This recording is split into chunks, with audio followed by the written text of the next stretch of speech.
right, everybody, let's get started. Thank you all for, we'll meet for a regular meeting on Thursday, May 12, 2022 at 7 p.m.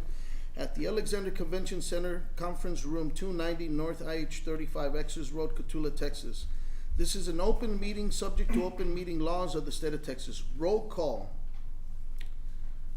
I believe we're missing Mr. Rodriguez, Councilman Rodriguez. He's sick? Yes. Councilman, what's that? And Mr. Garcia.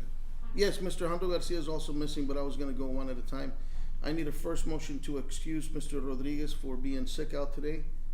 I need a first motion. Make a motion. First motion by Mr. Ayala. I need a second. Second by Mr. Reynaldo Garcia. All in favor say aye. All opposed say nay. Motion carries. Next one is Mr. Hondo Alejandro Garcia. Did he have an excuse? Did he call in? He did. He did? Yeah, he did. He said they had called him into work last minute. Okay, scheduling problems on getting here. That's an excuse also, so I need an excused absence, so I need a first motion to approve item number, Mr. Garcia's not being here. First motion by Mr. Sertucci. I need a second.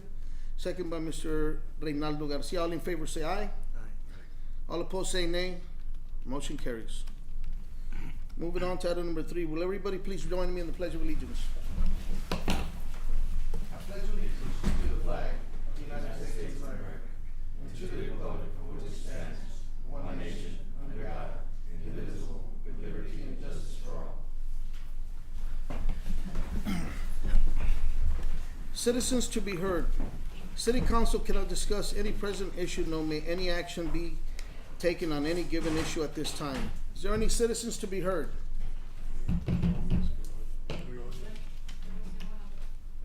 Miss Gloria, Hortensia Gloria? Thank you for being here, ma'am.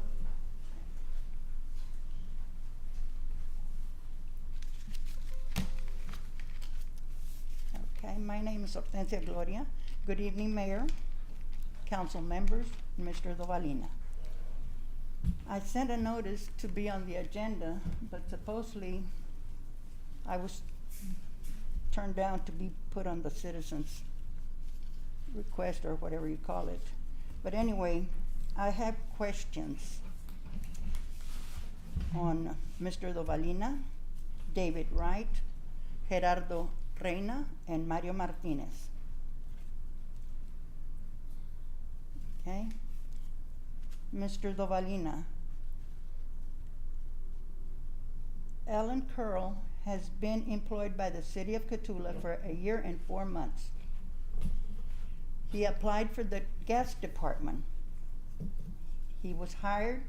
He went and took a drug test and he passed it. Sent to be certified for the gas department. He's done so and he passed it. I just want to know how many other employees have taken a drug test in 1 year's time. He has had 3 drug tests given to him. The first one, Ms. Bianca said that it was inconclusive. So David and Gerardo picked him up and took him again to Dili to get another one done. They spent 3 hours over there trying to make him go again. And the only thing that they didn't do was get in there and check what he was doing. The third one, he had to take it for the gas department again.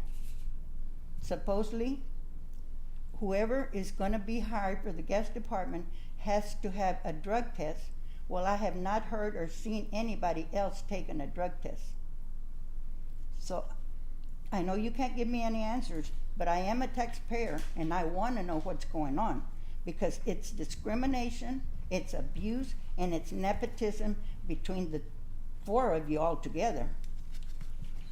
So I want answers because that's harassment, discrimination, nepotism that y'all are doing in the city of Cotulla. Mr. David Wright, he was certified to go to the gas departments. You had him cleaning the sewer beds out there. He fell into one of them. He was there by himself. If he didn't get out by himself, he would have just deteriorated in those chemicals that you put in those beds. The next time, you, Mr. Dovalina, send him to go mow grass under all the water wells that we have in 100-degree weather, and you were out there checking on him, see if he was doing it. The next thing is, ever since he went into the gas department, Mr. Reina has always been on his back. Every time he does anything, he's after him, and I don't know what his problem is, but supposedly he is the gas department supervisor, and that's the way he's handling him, like he is harassing him all this time. One day, he was out there, and he told him, he says, if you don't do what I tell you, I will send you home. Then, I think this happened Monday. He was in there, Mr. Martinez was on vacation. So Mr. Reina calls him up and he tells him, are you gonna work all day today? He said, yes. Well, I want you out there working, and he gave him what he had to do, but then he scheduled him for something else. He says, if you don't go out there, and I'm gonna go see what you're doing, and if you're not out there working, I will send you home. Who is he to be telling him these things? He thinks he's God or somebody? Not his father. Mr. Martinez has been there forever in the gas department. He has never been certified, but he rides around in the truck, and every time Alan is doing something, he is videotaping him with the city phone. He followed him, and he makes wise remarks on that video. But of course, he has to look out for his uncle, because Mario is Gerardo's uncle.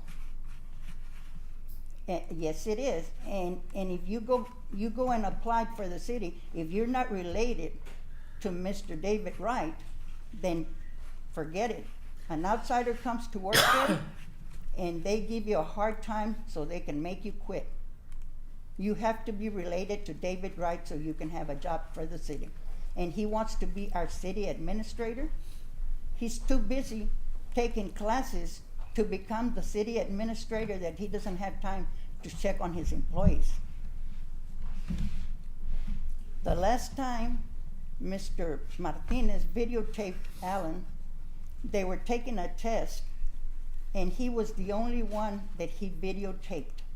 Why didn't he videotape the rest of the people taking those tests? And not past Monday, he told him that, and Alan told him, he said, whatever I have to do, I'll do it. He swung at him, but he didn't hit him. Alan turned back, but Mr. David Wright went in there, and you, Mr. Dovalina, and 2 other people. Yes, you were. Don't you go, because you were there. Yes, you were. So I just want some answers. I know you can't answer me here, but I do want answers because I am a taxpayer, and I think I deserve some answers on all of this. Thank you so much.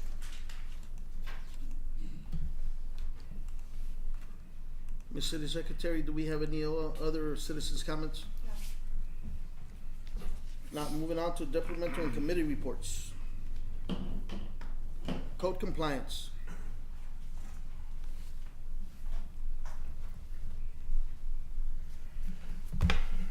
Good evening, City Council members, Mayor, City Administrator, ladies and gentlemen. For this past month, I had 6 warning letters regarding issues with weeds, brush, and grass for 6 properties.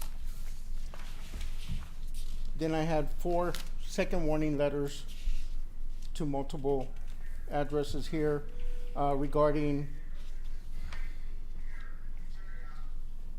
weeds, grass, and brush. Cut that off.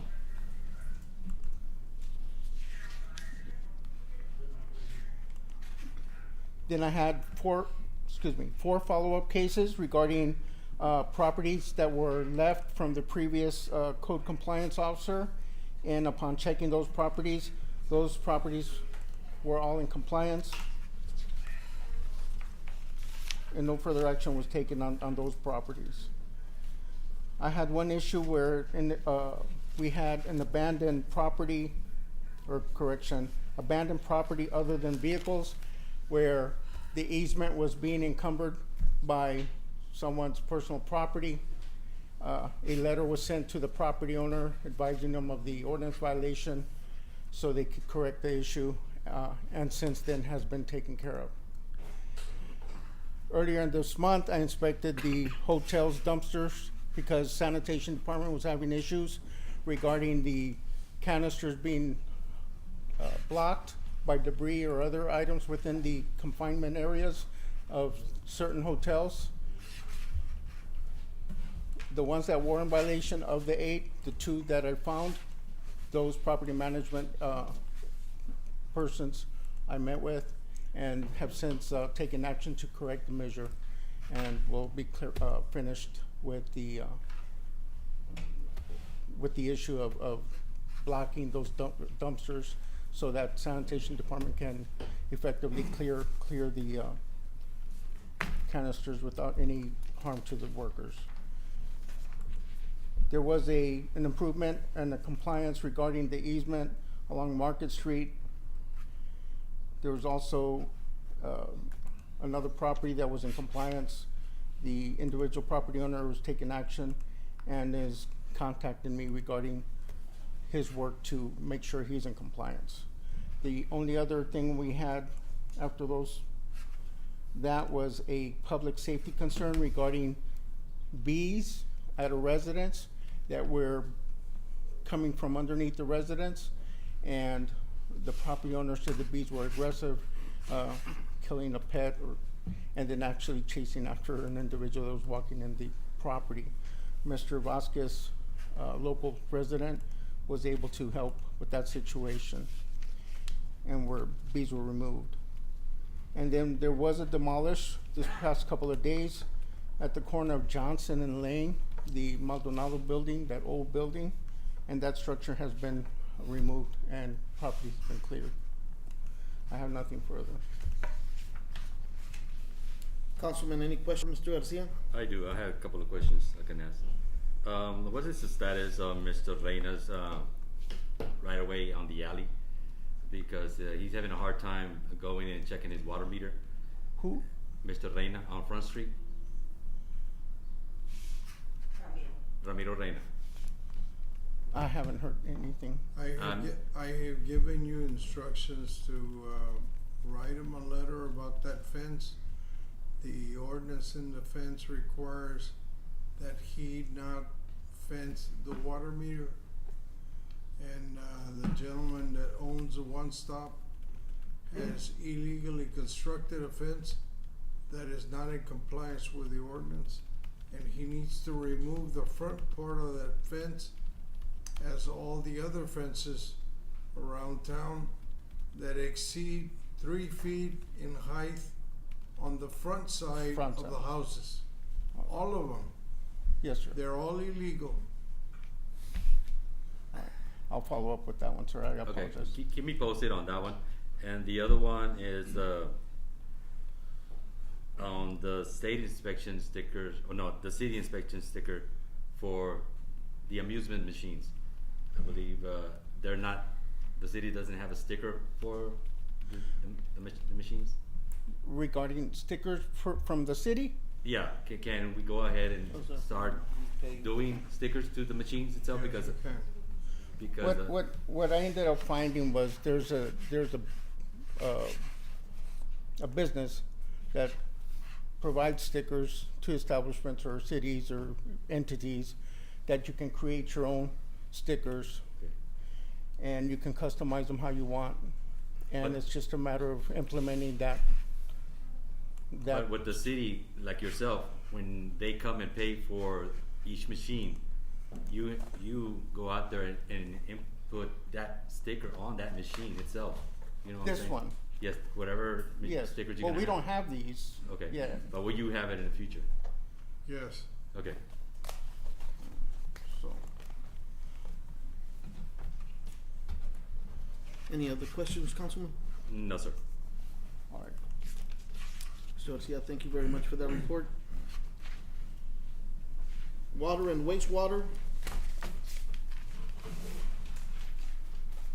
Hello, Council Mayor. I'll do the water report, and Jimmy's gonna do the wastewater report. The generator project, our plans are at 100% completion on the generator project. We're currently seeking a grant from TETM, Texas Emergency Management, and we could possibly have a grant that'll cover the total cost at 100%. So we're kind of waiting and seeing what the results are of that grant. They've extended the deadline to June 30th. We submitted 3 weeks ago to TETM, and usually have a 30-day turnaround, but they did do an extension. So we should have an answer by the end of June. If we can get free money, that'd be great. The Cotulla Water Tower, the one located at the street yard across from the high school, they've completed the tower. They've put the logo on the tower. They're doing the yard lines connecting to the city. They're putting up the fence, site work, concrete driveway, sidewalk, and that's what they're lacking, and they're actually constructing all of it at the same time. The electrical portion of the tower has also been completed. Cathodic protection's been completed. Lighting's been completed. So we're getting to the end of the project, and we're getting to the point where we're gonna start doing bacteriological sampling and then put it online. So we're almost there on completion on that one. Well number 9. Well number 9 is the well that's at near the fire department, Dobie Road. Dobie Road. We had a fail on that well. Staff recognized that there was a vibration in the concrete. Further investigation, we noticed that the well was producing 100 gallons less per minute than it normally does. At that time, and historically, when we see things like that happen, we know there's something wrong and something needs to be done. So we contracted Peerless Equipment. They came out and they troubleshooted the well. The recommendation was to pull the pump out and check the pump. They checked the pump, and they found that there's bearings in the pump that were worn and bushings that were worn on the shaft. First question I had for them is that this pump is no more than 3 years old. Why are we in this position? The best answer that they could give me was that it was a manufacturer defect. So my second question was, okay, what about warranty? The rebuttal to that was, well, you only have a 1-year warranty on the pump. So actual repair on the pump, though, was a $5,000 repair. Historically, years ago when we had issues like this, they would get to the point where the pump would just literally destroy itself. And they were $80,000, $100,000, $130,000 repairs. So I would say that we're very fortunate that we have staff that paid attention and caught it early before we got into that type of position. So I expect maybe another 2 weeks of repair time, and then they'll be putting the pump back into the ground. So there is a labor charge that's on top of the $5,000. It's about $280 an hour. It's probably going to be a total job of $16,000 versus what we've seen historically. That does also bring me to I haven't spoken of this very much because there hasn't been an issue, but our aquifer, the water under our city. Last month we lost 11 feet on the aquifer. The rain that we had a few weeks ago had no effect. We are getting into the months where historically, month after month, we have a big drop. Motivators, lack of rain, oil field production. I know the oil field production's down, but we're still seeing this kind of drop.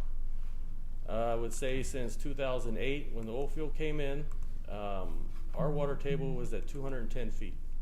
Today we're at 504. And our older wells that we have were not designed to pump water from 504 feet. So we took, over years and years, we were extending, and we've actually extended our wells down, mind you, the older ones that we have, as far as they can go. So in 2018, we designed a water conservation plan for the city of Cotulla.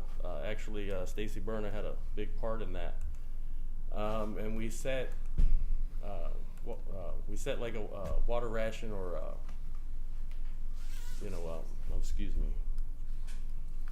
Water We- scheduling. Yeah, a water ration, and that actually starts at, stage 1 is gonna start at 510. Stage 2, 520, 530, 540, all the way up to 550. So that's something that we continue to watch over the summer, and if we need to go into a restriction, we will. We will. So at this point, we're not there yet though, but we're watching closely. Also, the Cotulla Water Department, last month, we started an audit of meters throughout the entire city. And this audit was for people that have inactive accounts, or they have a property there that has water, but there's no bill generated for the property. And last month, starting this audit, we've identified 4 properties that actually had either an illegal connection or they were just running water through the meter. I'm not going to give names on it, but there was a few of the citizens, that you would never expect it, but they were there. So as far as the water report, that's what I have. I do have an addition here for the Ortiz Street project. Within the next 2 weeks, they will be starting on that one also. So they're going to put concrete in there and concrete Ortiz Street, so that the water and from the drainage and culverts that are running from Front Street, what's going to happen is that it won't deteriorate the road, and the water will run down all the way to the creek without damage. Is that the one that it hits with that intersection on Gulf Street? Yes, sir. Yeah. And it's kind of like that little V section there. Correct. So the south side, the left side would be Ortiz Street. They're going to concrete that one, and they're going to concrete half of the alley. Then after that, they're going to put blacktop, but after the actual culvert for the creek. Correct. So we don't get no damage there, so they're going with blacktop on that one. They're going to put a little retaining wall there to try to control the water flow, and they're going to have curbs to try to control the water flow. And going back on the wells, how many good wells that are brand new that are working condition? 2. The We one- have a normal operation. We have 4 water wells for the city. Currently 1 is down, and it is actually one of the newer ones. And we have 3 in operation, which would be the courthouse, well number 9, which is over by the fire department, and then the one we consider the swimming pool well, which is the one over on Choctaw and Cherokee, where the old swimming pool used to be. So those are operational, and that's another new one. Of all the 4 wells that we have, which one produces more water? That would be the one on Choctaw and Cherokee. We get average 1,000 to 1,100 gallons a minute. The courthouse is at 450 gallons a minute. That has been greatly reduced because of the age. The one by the fire station is 650, and Buckley Street runs at 650 also, gallons per minute. So that gives us, if we add it up, 1440, it's probably about 3.5 million gallons we're able to produce in a day. Peak demand is 2.5 million. That's the highest we've ever seen in the summertime. How's your project coming along at the sewer plant, your beddings? That was in Jimmy's report. I can speak on it that the plans have been completed to 90%. We are waiting 100% completion, which should be very soon, within weeks. After that, if the funds are available, it would go out for bid. Okay. And the project for Pool Street on the railing? The railing, I have not had an update on it. I have talked to Sal Construction, Mr. Luis, and he's waiting just like we are from the manufacturer. Okay. So, And the last question I have is on emergency phone number 5060, when people call in for a gas leak, water leak, or anything like that. Sure. Who's responsible for that call? And Okay. Can we have them accountable for it if they don't answer? Because Mother's Day, elderly lady called me that she called 5060, no response. I tried it, no response. Okay. Tried to call Mr. Dovalina, and he called. So my question is, can we do something better for the community? okay. What we did, I'm going to go back 11 years. Originally, the phone used to pass through the supervisor, which was Robbie Thomas, Sam Galvan, and Juan Velasquez. Maybe a year or 2 after I was here, it was recognized that 99% of the calls were for the water department. At that time, the phone was given to Jesse Ramirez. Jesse Ramirez stayed with the phone for a long time until this year. we did recognize a little bit of what you're saying, and we decided to transfer the phone to all the staff in the water department to answer the calls. As far as any kind of penalty to the staff or anything like that, I would have to refer to the city manager on that one. So, but I know there's been an issue, and I know there was an issue that day. If we can also, if they have a hard time with 50, 60, maybe add another number where they can call to somebody Okay. else, like an additional. So what generally happens, is, and it's been like this for a long time, people, they'll call my phone, they knock on Jesse's door, they'll knock on my door if they can't get a hold of anybody. And I know that sounds, extravagant, like they shouldn't have to do that. I understand, I know, but they just need to answer the phone, Correct. Just to avoid simple as the that. All right, that's it. The leak was on the lady's side. by Yes, the sir. way. Leak was on her property. And I appreciate that you Because send she it was somebody. elderly, we fixed it. Yeah, I appreciate that. Very nice lady. Yeah. Yeah, normally, if they're elderlies or disabled, or they have nobody to help them out, we've been helping out those kind of people that actually need the assistance of someone that can actually do the job for them, and we've been very fortunate to be able to do that for them. Yeah. And it's all due to the staff that we have, and to you, the way we get directions from our supervisors to get it done from the very top, out of the city administrator to you guys. So, thank you all for that. Yes, sir. So, Moving on, is there any other questions One more item that I would like for every department from water department to gas department, sanitation and all that, to make sure that they're drinking plenty of water on this hot ways that we're having right now. Yes. If they need Gatorade, furnish that for them. Make sure they get their breaks 15 minutes in the morning, 15 minutes in the afternoon, because it's super hot out there. yes, sir. I think Try to avoid the heat we stroke. still have an account open at the Red Store? Yes. We do, and we actually have 8 boxes at City Hall of Gatorade. It's the powdered, and we provide a cooler to each crew, and they can make it in there, but it's their choice to do it. Or I've offered to them. The heat came last week, and I tell the guys, I say, it's not just about drinking water. You drink water and heat, and you don't eat, you're washing all the nutrient out of your body, Correct. and you're going to get sick like that. So I tell them all the time, please go eat lunch, and drink water. It's hot out there. I started in the same position. I started at the wastewater plant. I started cutting grass, all that stuff. And it's what you got to do. And if you drink water all day and don't eat, you're going to get sick when you go home. And one other item is there is snakes coming out. Yep. So that's one Yeah, of the there's a things lot that of them already. be Uh-huh. careful out there. So especially the meters, your tarantulas, your rattlesnakes, cottonmouth, stuff like that will be inside the meter boxes. That's That's all I pretty have. normal. Councilman, any other questions for Mr. Wright? Thank you. Mr. Jimmy, I believe you have, wastewater? Yes, sir. Good evening, council. Mayor. I don't have very much. David did talk about the project, the wastewater treatment plant. But right now, we also have the new 8-inch sewer line running from the Cotulla LaSalle County Airport. We have has gone out to bid with an alternate for HDPE pipe. It's the same quality of pipe. It's readily available, and it should be cheaper than PVC. So we'll have that's going to be an alternate bid along with the PVC to see which one would be more cost effective. And like David said, the wastewater treatment upgrade project, that is at 90%. So we'll see what funds we have left to be able to proceed with that project. Councilman, any questions for Mr. Has Jimmy? the wifey issue seen any reduction?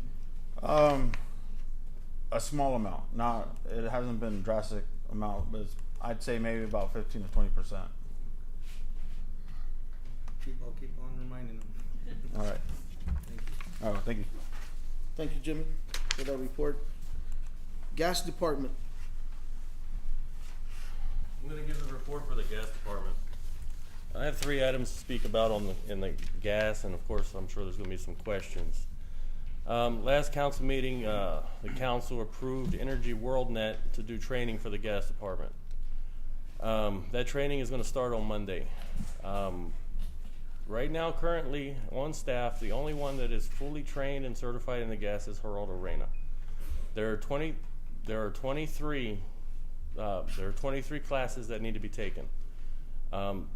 One other staff member has 11 courses, and then I have another staff member that also has 11 courses. So as soon as that starts, the guys that need to complete 100%, I'm going to get them into training and get it completed. Last week and this week, we had 2 separate audits with the Railroad Commission.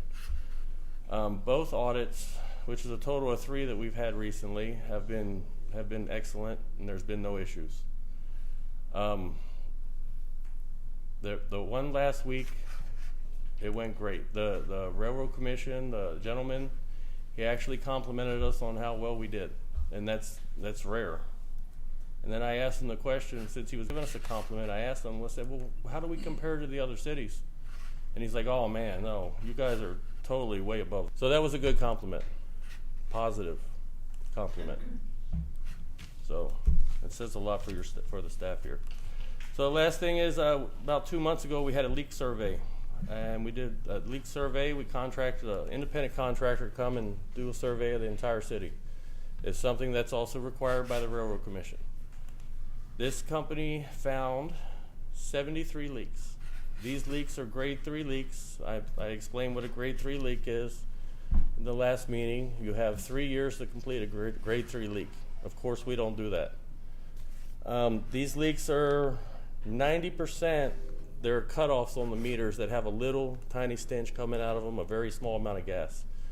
We ordered the parts. We're currently working on replacing them. To date, we've replaced 20 of these, or we've rectified 20 of the leaks. We have 53 remaining. So this is going to be a daily task. They'll do 2 or 3 a day, depending on what the employee can do. So, and there are things that happen. You know, when you take pipe apart, it can break. It can do all kinds of things. So you can't say, okay, you can do 4 a day. It just doesn't work that way. Maybe he'll get 1 a day done, and then the next day he'll get 3. It just depends on the job. And it depends on the weather and the condition, because I tell the guys they need to take breaks, you need to take a ride, you need to cool down, you know, especially in the afternoons. You just can't be out in the heat like that. So. Like on that one, when they're doing the repairs, does it take safety equipment like masks and all that to do that? Yes, all that's available to the employees. Okay. And I clearly tell them, if you need anything else, ACE sells almost everything that they would need. Okay. And it's their discretion. If they need it, it's offered to them. They can have it. Okay. So we did purchase PPE. It was assigned to staff. If there's anything else that staff feels they need, we don't stop it. We get it. I think we need to do like a little training, you know, for every employee that they've been trained, and it's up to their discretion to get all the safety, you know, Yes, sir. items they need. I totally agree. When we gave out the current PPE that we purchased, we did have them sign saying they received it and that kind of stuff. But one thing we really do need to focus on, and we haven't, and we really should, is just have safety meetings. Safety meetings. Tailgate meetings. We need to do every it. monthly. Yes, and we're working on it. We're getting there to that point, but it definitely needs to be done. Whoever takes care of the drug selection for testing, would you get up and say how many employees were drug tested last year and what the process is and who does the selection, since I don't do the selection? The company that we have that does our drug testing, that the employees are required, it's all the employees that are in the gas department. They're required by the Railroad Commission, not by any of us. It's a third-party company. Right now, we currently have everybody that works in the gas department and everybody that answers phone calls. So anybody who answers a phone call regarding a leak, they are in that pool as well. They send me an email every quarter, and they tell me what employees need to go. I know Georgia has gone like 3 times this year. she gets chosen all the time, along with the other employees. So, because the pool is so small, that is how come some of the employees continue to come out and come out. But it's a third-party company that we hired, and it's required by the Railroad Commission. In your estimation, how many employees have been tested over the year? Through the company, Through the company or otherwise? we started with PAPS 2 years ago, and because we've had turnover in the gas department, so throughout the years, I want to say maybe we've had at least 20 employees that have been in the pool once they started. So in other words, it's done randomly by a private company. It's done randomly It's by, not- yes, I get an nothing- email and So the they city tell me. has nothing to do with No. No. testing. I have drug my testing. folder, and I have my emails. I have everything that they send me comes from somebody else. Is this information public information for anybody to have? Yes. Just a question. Yeah, well, I can give it to you if you want it. I have my binder at No, work. if an individual, whoever If wants they it, ask for it, we yes, can give it. they have to have requested by right. That's- Correct. My question to also, like that we're talking about that, I know that you're saying that the gas department has a company that sends the individuals for drug testing, but how about the other city employees? They also get tested. Anybody that has a CDL license Okay, has to be tested. correct. All employees get tested when they start their job. They're taken for a drug test, and then they're randomly selected over the year. Okay, The reason the gas people are tested is because those are federal law Correct. provisions. correct. And the other stuff in the city is not regulated by the federal government. But the other city employees are random picked by administration or housing? The employee personnel manual provides circumstances in which testing can be required, and it usually has reasonable suspicion if they've been in an accident, if they Correct. appear to be under the influence of work. The other stuff is outside of the employee manual. If an employee gets into a wreck or Correct. gets a ticket, also he also gets tested. I know that the drug test that the city that gives, I guess they've been doing urine, and can they do hair follicle? We can. Okay. I would like to change it to, if possible, if you can request. Well, we can't do it now. No, I know that, It's but not on the we can put it on the agenda for Sure. the future. Sure. We've also done random testing that we do like a pot where numbers go in, Yeah. and they have a page with all those numbers, and we here have selected amongst us within city council, so you would get a chance to pick one, and anybody who's in this table would get a chance to pick one, or maybe even two, and then according to what number you pull out, whatever name's over there, that's who gets to go. Okay. So, any other questions on the gas department? No, sir. Streets and parks.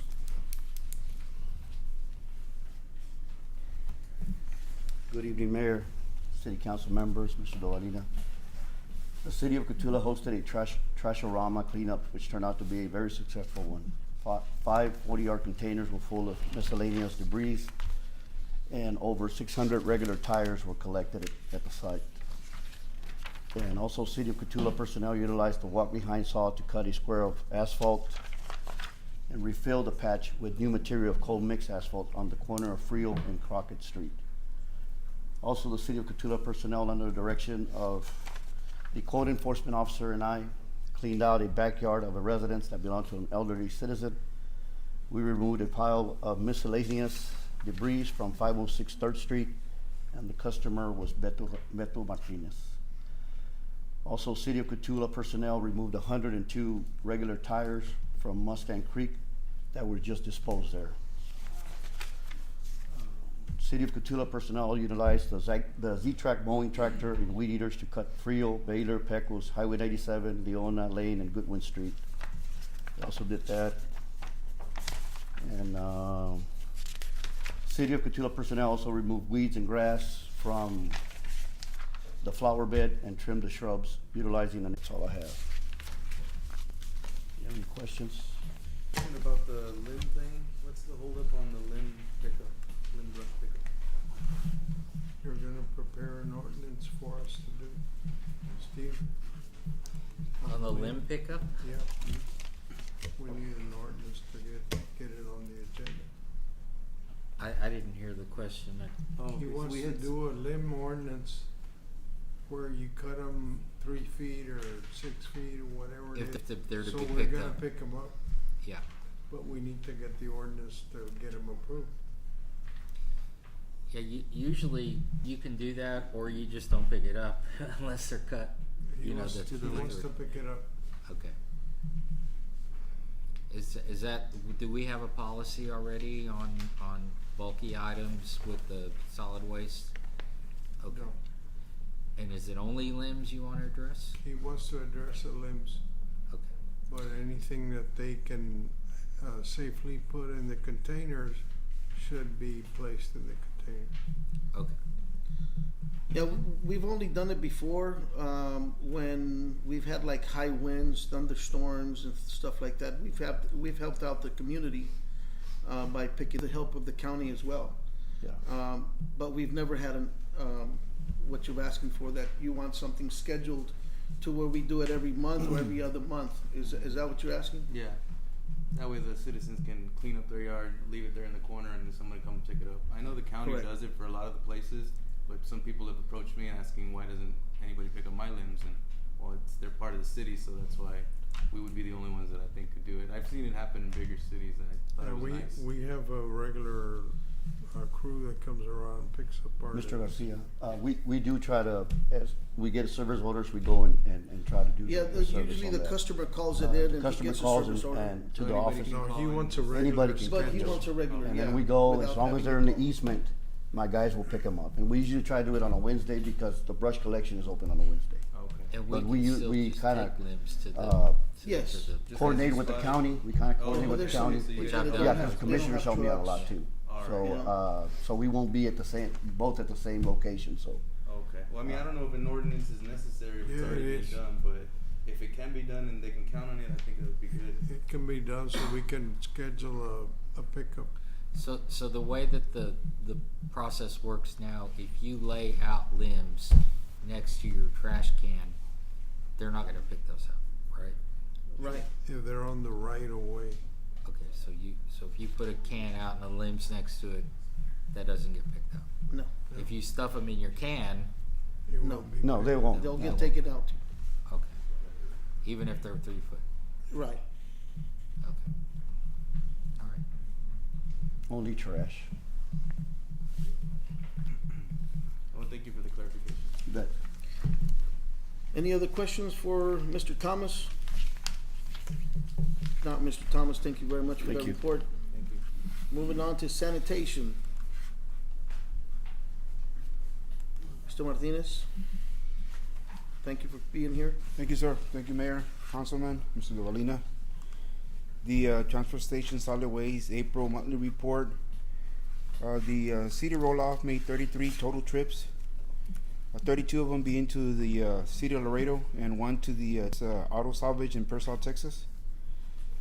Commercial and residential trash pickup for the month of April.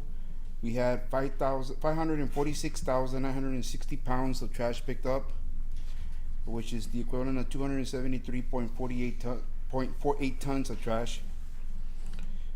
Also, we had a cleanup on April the 23rd. Those numbers for the cleanup, as Mr. Thomas explained, we have 5 40-yard containers, 20.51 tons of construction lumber, furniture, and etc. for 4,420 pounds. And we did have 1 scrap metal container for 6,820 pounds, which is 3.41 tons. I would like to touch on something real quick. As far as the cleanup, we had what I consist of a record-breaking for the scrap tires. We collected over 600 or approximately 600 scrap tires just for that day. That was a lot of tires. And then the cleanup prior to that, which was about a month and a half prior to that, we picked up 220. Plus, I just overheard Mr. Thomas say that at the Mustang Creek, they picked up over 100. So that's close to about, estimating close to 1,000 scrap tires picked up in the last month and a half or two in the city of Cotulla. Are we still accepting tires from the county when they pick them up on the county roads? I believe so. Yes, sir. That is correct. Yes, sir. That is. So that might, some of that might be included in that also. Yeah, that's the brief report that I have. We have had no major issues with the truck for the last month, so that's a good thing.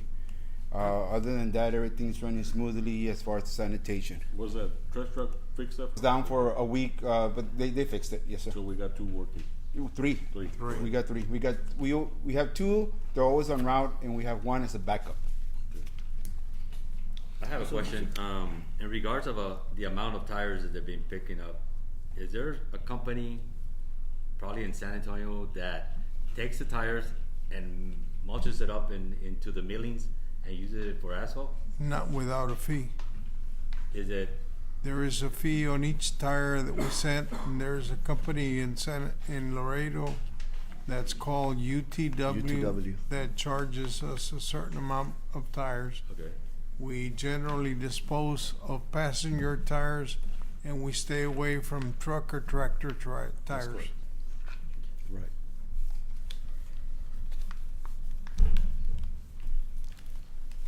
Any other questions for Mr. Martinez? No, sir. If not, thank you, Mr. Martinez, for Thank that you, Mayor, report. Councilman, Mr. Dovalina. Main Street. Te faltó animal control. Well, let me go back to animal control. I apologize for that.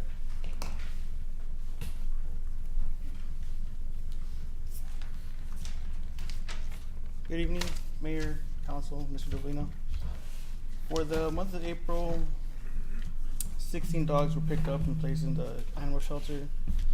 18 dogs were taken from the South Texas Brush Puppy Organization. 4 deceased animals off the street. One dog was euthanized, and I've had 1 animal in the trap. Other than that, at the shelter, weed eat, cut the grass, clean and sanitize the dogs daily, and repaint the kennels as needed. Has there been any signs of rabies or anything like that? No, not so at far? all, sir. Okay, Not yet, appreciate at that. least. Any questions? Councilman, any other questions for Mr. David Gonzalez? No, sir. Thank you, sir, for that report. Moving on to Main Street.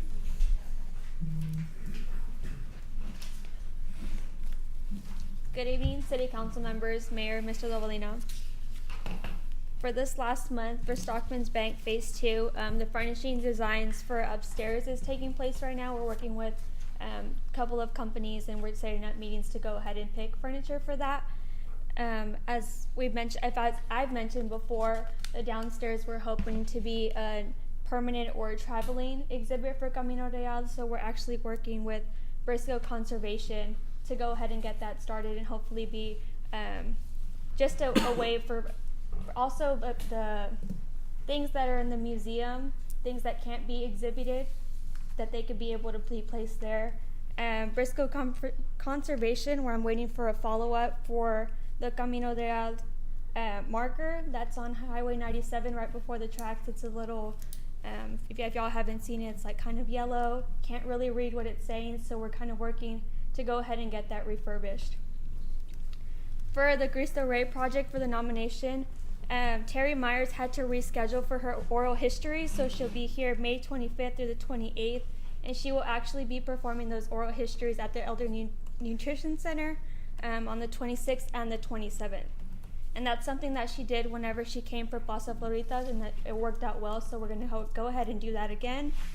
Plaza Florita, the National Register of Historic Places, we actually received the plaque already, and we have a scheduled date for the unveiling on Monday, May 30th at 10 a.m. So invitations will be sent out, and they've already been placed today. An application for Record Texas Historic Landmark marker for the been placed. It's actually an application has been put together by Terry Myers with Preservation Central. Actually, this time around, they're asking for the LaSalle County Historical Commission to go ahead and send that. So everything's already been forwarded to Miss Nora May and Mr. Barber, which are the chairmen, and they're going to go ahead and send that before. It has to be there before Monday, on Monday at 2 p.m. So they're going to go ahead and send that.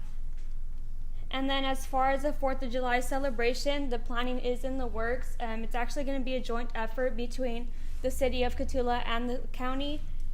We believe that it's not fair for the community to be split in two, so we're going to go ahead and work together. And that's going to be a 2-day event at the LaSalle County Fairgrounds, July 2nd and 3rd.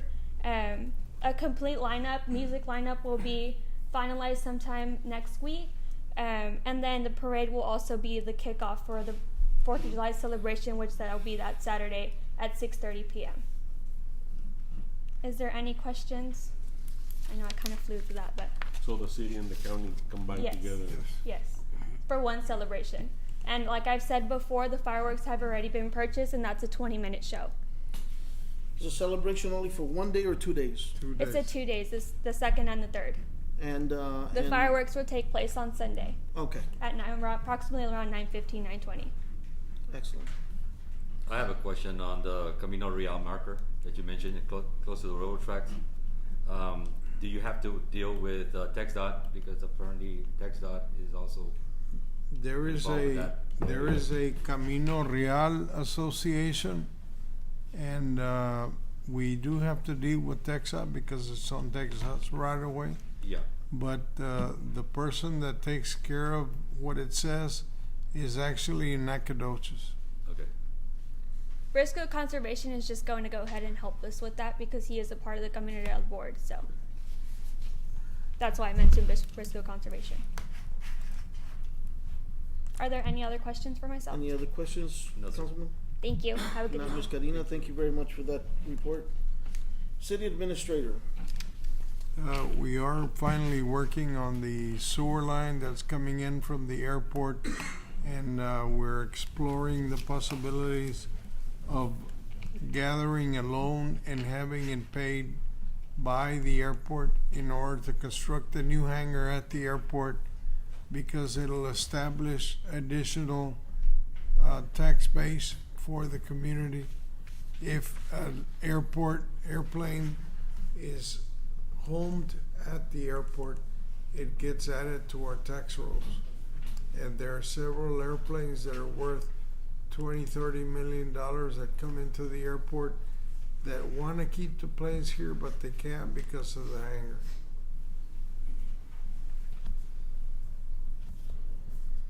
So with that hangar, we get more revenue coming in. You'll add to your tax base. And how soon can we do that, sir? I'm getting Beto Martinez to find out from USDA if we can leverage a low interest loan for economic development. And I'll bring the report to council. Excellent. Councilman, any other questions for the City Administrator? Yes, sir. If not, that is the end of departmental and committee reports. Moving on to item number 6, approval of minutes of April 14, 2022. Councilman, if you had a chance to review it, Yes, sir. if you did, I need a first motion to approve the minutes on item number 6. Right. First motion by Mr. Sertucci. I need a second. I'll second. Second by Mr. Reynaldo Garcia. All in favor say aye. Aye. All opposed say nay. Motion carries. Sir, on the public hearing, do I just keep going or I have to mention the time? No, just say it's a public hearing and You would open it and say the time, and then you would read the caption, Yeah, just, and then just say track 1, track 2, Track and two. then utility is, yeah. okay. It is now, we're moving into public hearing. It is now 8 o'clock. The City of Cotulla will conduct a public hearing on the proposed voluntary annexations of properties pursuant to text local government code and section 43.0673, letter A, for the following tracts of land. It'd be tract number 1, tract number 2, utility easement number 3, utility easement number 4 and 5, and utility easement number 6. Okay, Mayor, the first public hearing will be on the first 2 tracts of land. One is a 1.2788 acre tract of land, owned by, I believe, the Garcias. Yeah, Ernesto Garcia. And then there's an 8.36 acre tract of land owned by Mr. Malley. And if anybody wishes to speak, you open the hearing. You opened it at 8, and you can ask if anybody in the public wants to talk about it. Does anybody want to talk about tract 1, the Ernesto Garcia, which is about 1.2788 acres, and tract 2, 8.36 acres. If nobody's going to speak, If there's nobody to speak, you can close the hearing. so Close if the nobody public gonna hearing. speak, I close the hearing. It is now 8:02. Okay, then you go on to the second one. Second one. Second public hearing is a. The second section of the hearing is the city council will conduct the first of the 2 public hearings pursuant to Texas Local Government Code and section 43.0651 for the following descriptive properties, to wit: utility easement number 3, utility easement number 4, number 5, and utility easement number 6. And for the purposes of the public, this is actually either land or easements that the city actually owns. Under Chapter 43, the local government code, you're required to have 2 public hearings if you're annexing property that you already own. Some of these are easements, some of these are actual properties. One of them, I believe, is water well number 5, if I'm correct. No, what's water well number 9? Number Number 9, 9. okay. And that would The be Adobe one? that would be track number 4. So same, if anybody wishes to speak, they may. If not, you can close the public hearing. Does anybody wish to speak on any of the utility easements of 3, 4, and 5, and 6?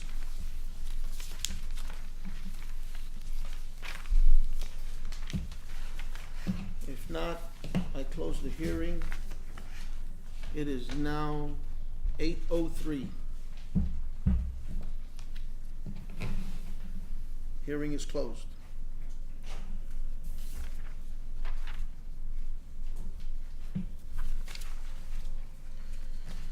Moving on to resolutions and ordinances to be approved. Item number 7, discussion and possible action on an ordinance of the City of Cotulla, Texas, annexing the following tracts of land pursuant to the annexation schedule adopted by the ordinance number 04142-022-001 on April 14, 2022 regular meeting. These tracts of land is tract number 1 and tract number 2. And those are the same properties that we just had the mentioned, first yes. public hearing on, yes. And I believe both of these are easements, but they are, the land is actually owned by these 2 individuals. Yes. Councilman, any questions on tract number 1 and tract number 2? I'm sorry, I believe track number 2 is is that a business, Larry, or? No, it's an individual. We purchased the utility easement for the purpose of the sewer line It's the one right there by the prison. by the prison. The 8.36 acres? Yes, correct. Okay. And that's Malley? Kevin Malley? No, that's Mirta. Mirta Garcia. Okay.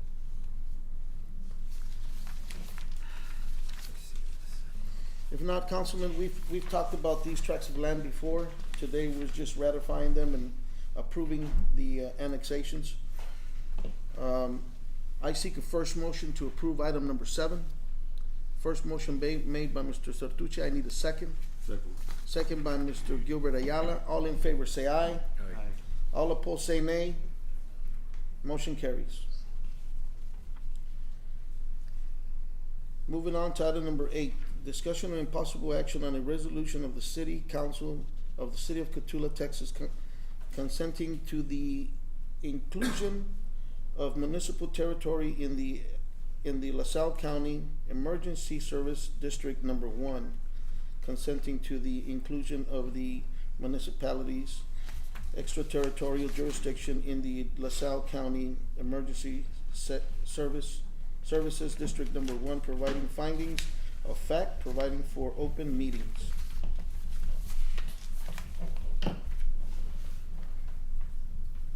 I believe this was something that was given to Bianca, so I believe it's just to, again, it's just inclusion of certain property within the city to be part of the ESD number 1. It's the entire city. Okay, that's the entire city. And this is a resolution that gives the county the authority to seek approval from the voters to create Emergency Service District Number 1 to continue ambulance and fire service in the county. I know the judge is here if he wants to address And that. it also includes the city as well. Yeah, Yes. And there is a tax with that, correct? yes. Okay. Judge, you want to say a few words on that? First of all, thank you for being here. Thank you for having me here.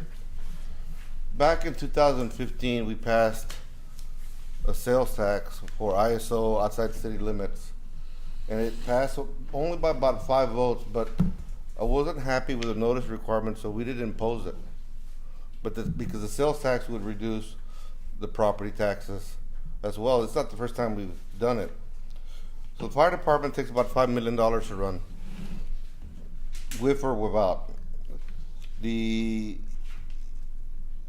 things that we're looked at by outside agencies, outside governments. We have a responsibility to protect not only the people of LaSalle County, but the people that come to work here, the people that drive, and that's very important. In 2015, Larry worked really good with Mr. Smith, Don Smith, and they got audited, and that's when the fire department had just started, and they got the rating down, the ISO rating down to a 5. I think it was 5B and 5Y. Might be, before it was a 10, 9. 9 inside the city limits, 10 outside, which is the worst by insurance agency. Now it's at 5. We've asked to get another rating because you have more water capacity. We got a ladder truck. Communications have improved. And because of COVID, they weren't doing that training. You get it down to 4. When we met with HEB, they said, we want you to have a 4 to even consider going there. But in looking at this, there's a lot of things called revenue caps that not only affect county governments, but they affect city governments. And the legislature has been dealing with, like, one solution can settle everybody. Everybody's city is different. And with the limits on how much you can raise, you know, we're starting to get limited on the county and how much money you can raise. Yeah, I'm going out, but I still live here. And I'll tell you what, it took a long time to build up the department, and Jorge knows how our finances are. We had some bonds, those are running out. We had additional monies that came in from permits that we did, from fees that we did. The district court had a lot of lawsuits for minerals from people they couldn't find in royalties. All that's calmed down. And what helped us a lot was that a few years ago, 5 years ago, we got into the lawsuit with the appraisal district, and we got that straight. And there was a lot of property that wasn't being put on the rolls, and I'm talking thousands of properties. But what was happening with us, we'd pass the tax rate, and we'd start getting supplements. They started adding, and those supplements were, well, this property wasn't here, and this property wasn't there. They started adding them. They've caught everything up. And in our case in the county, those supplements saved us 1 year, because in 2018, the tax assessor didn't charge the right tax rate. It should have been 38 cents, and she only charged 19 across the board. So that cost us $22 million. But because of the supplements, you know, we did okay. But now we're getting to the point where you're gonna need that room to grow. You're gonna need that room to grow. The county's gonna need it. So if the resolution passes, that means everybody gets taxed.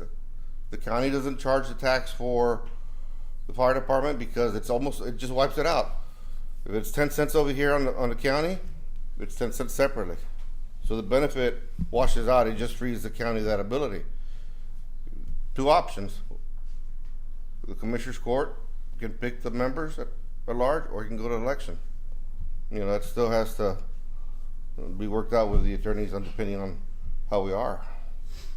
But if it doesn't happen, then we're going to be more volatile year by year, because if you pass the election, that money stays there. Right now, it's in a pool with all the general. We know that there's elected people that work, and some people show up and say, hey, I need more work, but they don't work. So the revenues from 2008, for example, in JP, were $1 million. Now we're budgeting about $400,000 a year. Tremendous. But yet they got more workers, more staff. But people don't want to make decisions because they don't want to lose votes. And then you got other people that don't work at all that get big checks. So unless you can stabilize, you know, eventually you're not going to have money that goes all the way around. Whether I was there or I'm not here, we're going to see it, because the revenue sources are drying out. You can't just depend on taxing monies. You need your fines, you need additional monies, you need to bring outside investment into the community. So what happens if the resolution doesn't pass? Well, there's enough to put it on the ballot already. If the resolution doesn't pass and it passes into voters, which means if you choose to, then Cotulla people don't get to vote, outside people, they get to vote outside city limits, it passes, then the entity's created, but fire protection ambulance service would not be inside the city limits of Cotulla. Larry, I mean, did I get that? I mean, correct me if I'm wrong, because I know you're more. That's right. So that's the key. But it's something I've thought about it, I've talked to Jorge about, and Don Smith, the one that helped us create this, was awarded a Lifetime Achievement Award in Central Texas last week, 100-year club, very distinguished award. I mean, very good people that helped us set it up. And I think that there's a lot of people that say, I don't care about Joel, but I can guarantee you the fire department you get, the service you get is very top notch. Took a long time to set it up, and that's what we wanted. That's what we wanted, so it's been set up. And there's a lot of work that you don't see that I do, but it's in there, and it's in there a lot of the projects. And I mean, that's all I can say, is just tell you, either way, I think it'll be okay for a couple of years, but eventually decisions have to be made on local levels that those people that work get rewarded, those people that don't work do not get rewarded. That's everywhere. So what's going to be the benefit for The only for the only decision is that you're gonna have ambulance service and fire service within the community. Otherwise, you get excluded because you don't agree to be part of it. But you're not the one casting the vote. He takes it to the voters, and the voters in general approve to create the district. But it is a benefit because the city of Cotulla has the greatest number of population put together than any other location in the county. So you're the one that benefits most. And the taxes will go up because we have those services? No, it's a wash.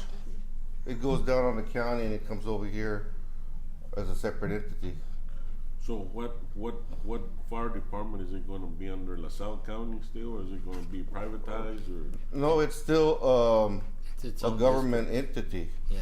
It's still a government entity. There's 300 of them in the state of Texas. I know Frio County has one. Wilson County has a number. But what you're doing is getting the money prioritized to the fire department. You're making sure it stays there. Who's gonna oversee the fire department? The thing, It has there's its two own- options. One is Commissioner's Court appoint, and they're staggered terms. So we'd appoint this year, and then we'd be appointing the following years, or it goes to election. You know, in staggered terms. But the reality is you got firemen that are paramedics. They're having paramedic class. They've had fire academy. They've had one successful one. They're doing their second one. And the hardest thing for people is that everybody wants to earn good wages. You got highly skilled firemen. You got law enforcement that are skilled, and they can get jobs elsewhere. So when you're giving these people raises, many times because of political pressure, other employees in the county want to get raises. I want to make that, but they don't have those skills. But yet we give it to them, so your wages are following the firemen to pay them what they make in other cities, and the county can't continue at that rate. How much is a regular fireman EMT? What was it start about 40? A little bit more than that. But they're about 16 an hour now. 16, 17 an hour. Yeah, probably more than that. Right now. Probably some of them.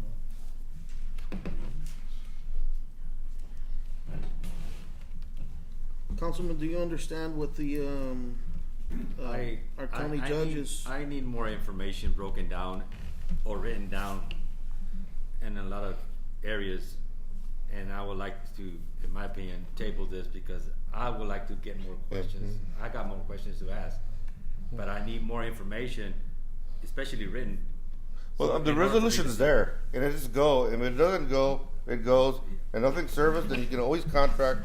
Because based on the amount of calls, it's probably going to be about 600, 700,000 a year for the city to pay.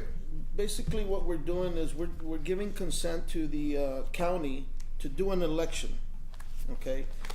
And the election is voted by the citizens to see if they want the fire department and the ambulance, that they would vote in favor of it. That's all we're doing here. That's what he's asking for us to. You're being included. And we're being included. Because the citizens that are gonna vote are in the city. So if I You're understood just what, approving the resolution. The resolution, You're that's not it. To be approving included, to be included. Yeah, So that's all he's Is asking. it take it to election? You want the citizens to vote on it or not vote on it and not be included. If they don't want to vote on it, they don't vote on it. They're out. You're cutting the citizens out. But this is not to appoint an individual No. for that No. position or No. anything No. like that. No. the Okay. district It's is, gonna go to election. Okay. yeah, the district is created by an election. It'll have a board, it'll govern itself. If it's approved, when your ad valorem taxes come out, you'll see something that'll say whatever they call it on your tax like they do now. I think we get the winter garden. Like the and- winter garden thing that you get on your Yeah. tax rolls. It's something It'll like be that. something like that, yes. What I heard from Judge Rodriguez is the service that I guess is being provided now is being funded by the county. So that portion of the county tax rate that applies to providing that service would no longer be taxed by the county, but would be part of the ESD's tax. So It's as like a hospital. he said, Yes. it's a wash. It's like a hospital, like a Frio hospital. Yes, correct, They get a different tax bracket correct, for the citizens. They're paying an extra tax. yeah. And it should be very. Well, they're paying it now. In their taxes. They're paying it now, but I mean, Mr. Dovalina's been working with me for a while on a lot of projects. I think he understands. And I live here. I got my grandparents buried here. I got my dad buried here. I'm not gonna go anywhere. I want to see you at the store. I want to see you at the store. And I know the things that I've done have helped the county a lot, and I'm not gonna do something to screw it up. One of the things, I mean, your dad said, form a committee. Where's the committee? There's the committee that needs to be done. But the hardest thing is working with, other elected officials. It's very, very hard because, sometimes, maybe my fault. Maybe I should have been harder on some of the people that don't work and so forth. That's something I have to live with. But the thing is, I got projects that have been done, spent a lot of time on it. Larry has it as well. And I'm not saying we're flat broke. We got monies, like I mentioned, Larry, we got certain money still. Because we've only spent about $500,000, but those are designated funds that you can't commingle into the general fund. So if you want to do another airport project, if you want to do a gas project with the city, we can work something out. But you can't commingle them over there. Is the county hurting that bad? We're doing okay, but you just can't put all your pot together all the time. But No, the only concern that I have, for in general, for people that can't afford like an extra tax, I use the example Pearsall, County. They have organisms come, so they increased another tax bracket to the taxpayers of that county. Well, you've had a chance. Depending on the ETJ of where the hospital was at. I mean, you've had a chance to have the fire department now, almost 8 years. Man, I'm not saying that they're perfect or there have been problems, but I think they're very reliable. Their call response about 5 minutes inside town. Ensenada is pretty fast too. And when I mentioned the ISO rating, your property taxes go down. I mean, your insurance taxes go up. If you have homeowners insurance, then you should be getting a discount for fire protection. You should be getting it. If not, you should be asking for it because we get it. So home of $250,000, you pay about $125 in your yearly premium, part of the complete policy. So it goes down $40, $50, It's a very minimal tax. But that's on your insurance savings. But on the bigger investment that you have in the oil field, they have substantial savings, a lot of savings. And when the business owners have substantial savings, then you have more chances for development. So Larry was working on ISO way before we got the fire department. He was already working on the water capacity for a long, long time. I just jumped on board. This just alleviates from the county to spend all that money and then could deplete their funds. This ensures that these services will continuously be within our community. That's all in case, and this is only in case the community votes in favor of it. If not, well, we stay the same. Am I correct? Yeah, we stay the same. Yep. We're more volatile. So this would replace the current system. It replaces it in the county's budget, but if you're not included in the deal, then you have to contract with a service to provide that service within the city, and the city is under the same constraints as far as revenue caps as the county is. If it's $600,000-$700,000 that we've got to come up with in order to fund the ambulance service, we don't have it. Judge, is that what we used to have just when we had just the ambulance and no It was fire just a department contract. on behalf of the county? And It's just a you're contract. You're limited Yeah, on so what it you was can a do. contract. You know, That's another way and you're I- spreading it out. And I hope the incoming administration is going to have the same role, but we've had a couple of sheriffs that have asked you for money in the past, but I guarantee you, since I've been here, county judge 20 years, I've never come, hey, we'll take care of that service, we'll take care of the ambulance, because it's the same taxpayer paying the county tax, one, and two, it freed up Mr. Dovalino to be able to chase other projects. So it's worked well together. And it's not gonna, that won't change. I hope it didn't change. So this isn't a free service. I mean, even if you create the district, you still have to pay Yes. if they go out there. This is just to buy the ambulances and provide the buildings and hire personnel and all of that. But you're already paying for it. You need to understand that it's in the county's budget, so you're already paying for it. The only thing that you're doing is you're separating it and creating another entity with a different board to make the decisions. That's what you're doing. Right. Who are elected. If you want, and if you don't want, you don't vote. I have a question on that one. You just mentioned they'll be electing the board. How many individuals will be on the board itself? It depends on how it's written.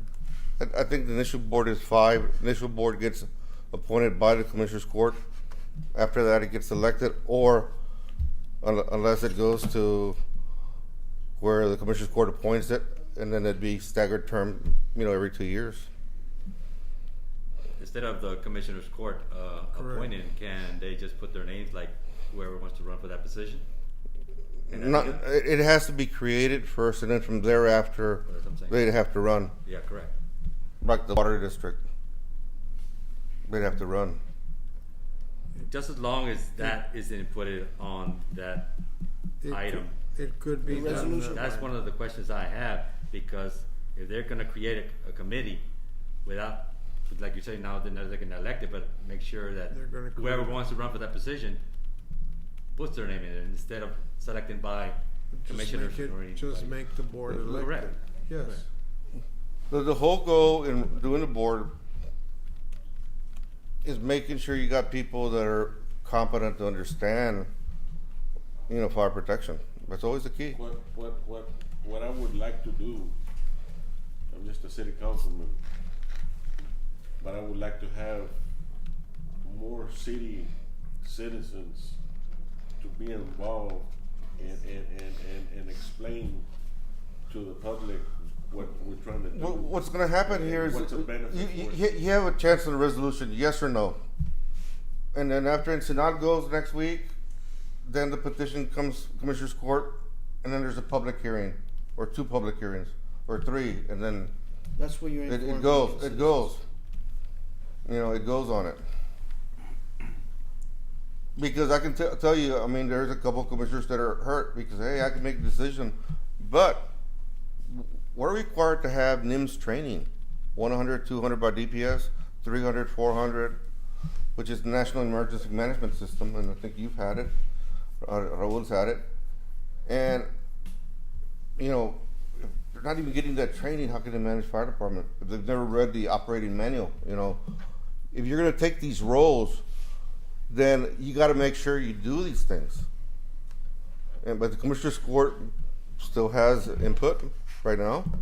They have input into the board. If it goes to election, then there you go. So the word here is maintaining this service indefinitely, and you're thinking That and getting the money committed to stay with that service. Because your values go up and down. And right now, with the appraisal district where it's been plateaued. So our values are probably going to be about 5.8 billion. Last year's 5.6. Very little change now. Very little change. And then if we say no, but yet Ensenada and the others say yes, then we're just excluded from these services, and they're still continuing. And it passes. And it passes because if you say no, then the people within Cotulla, including myself, can't vote on it. It's out of our hands. Because you have the biggest block of votes sitting here, so you control the election. If you're thinking about it.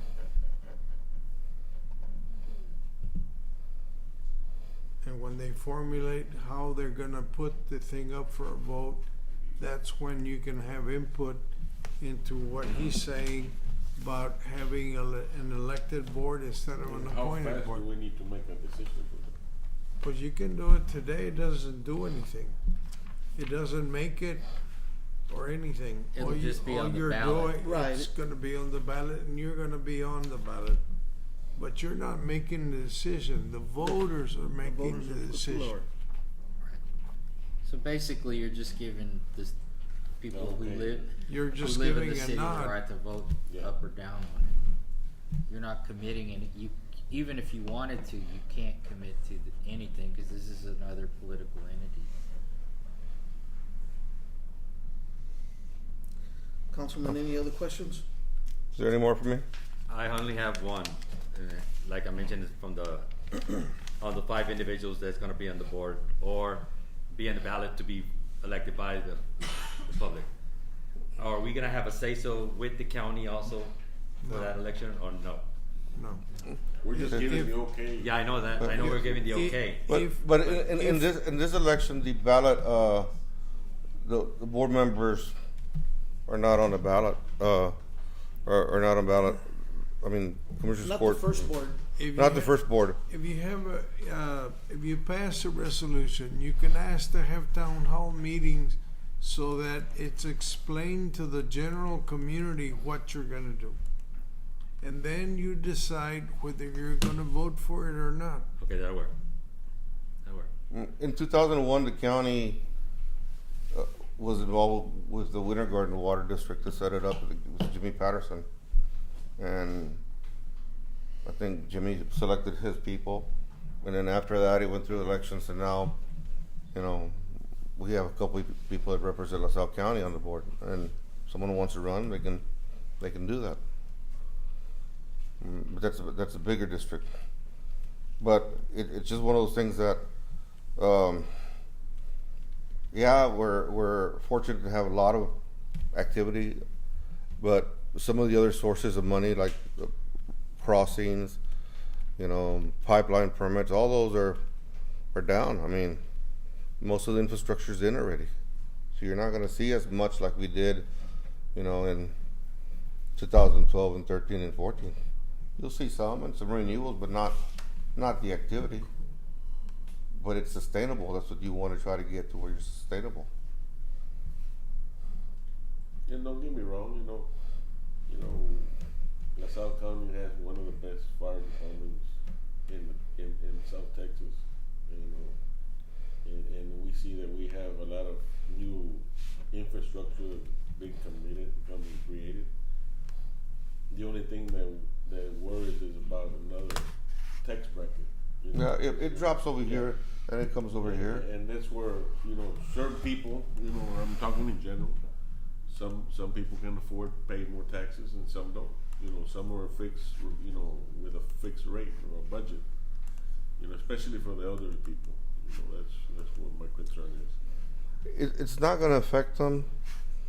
And I even think, even in our collections, we were elderly, and the people that can afford, we haven't been hard on anybody. We haven't been hard on anybody. That's one of the concerns I have, you know. Yeah, we have a tax freeze. Yeah.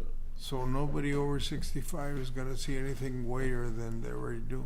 And one of the things they may be able to do, and they can do, they might be able to do reduced rates, ambulance rates for citizens. That's something they can do. It's been done before hospital districts.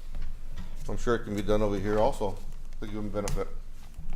But that board would have to decide that when they first set up. And going back on the fire department, how they get paid, I think that's very good pay, you know, especially in a small town like Cotulla. Yeah, I still don't agree with George completely. I think they're a lot less because I just looked at their budget. Because But I guess if he's looking at the overtime they're making, yeah, you know, it'd probably average out to 20. the way I like to see things is comparing Cotulla to other little towns like Cotulla, Jordan, Carrizo, Crystal City, where they make the same amount of money as a fireman. We opened 20 slots for new cadets. 10 of them are locals. That's good. 10 are locals, going to the academy. So, And that's what I so like Robert to see. is down like 5 minutes from the park, but And that's what I like to see, you know, we have a lot of kids that are graduating from Cotulla and they want to stay in Cotulla, opportunity to grow and have a decent job. You know, and really, you know, $50,000 being a fireman in a small town, that's really good money. You know, we couldn't make that much money back in 20 years ago, but again, you know, it's great. the training they're getting is really good, and you don't have to be fireman. You don't have to be an EMT. That's one of the requirements. But we also run ICU compatible, so we have to have a paramedic on each box. So we have X amount of paramedics, and that's why we're having a paramedic school right now. So we have a number of firemen volunteering in San Antonio and up in Comal County in emergency rooms, to get their paramedic training. But the healthier you have these people, the better you are. And I know Larry was working on the development of property sites. We need property sites because many of these people, they don't mind moving over here, but there's nowhere to live. And that's the same thing for our young people. They need places to live. Even our kids, they need places to live. So I hope to go after you get this done that, create some subdivisions. It has to be done. Councilman, any other questions on the resolution on item number 8? If not, I seek a first motion to approve item number 8.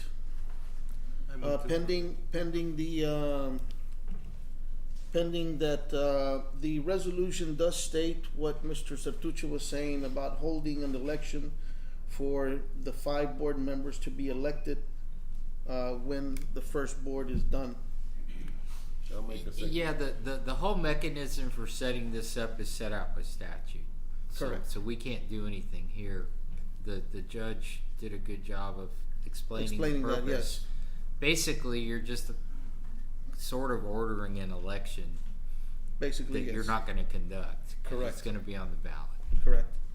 So I seek a first motion to approve item number 8. First motion by Mr. Ray Garcia. I need a second. Second by Mr. Ayala. All in favor say aye. Aye. All opposed say nay. Motion carries. Moving on to item, Judge, thank you very much for being here with us. Thank you very much. Mr. Martinez, Judge Martinez, thank you also. Moving on to item number 9, a presentation of financial statements by Mr. Jorge Flores. Mayor, council members, good evening. First report is the sales tax report. For the month of May, the city received $171,389. So for the first 8 months of the year, the city has received $1,171,838, which is $347,336, or 42% more than last year. Second report is the hotel motel tax collection report.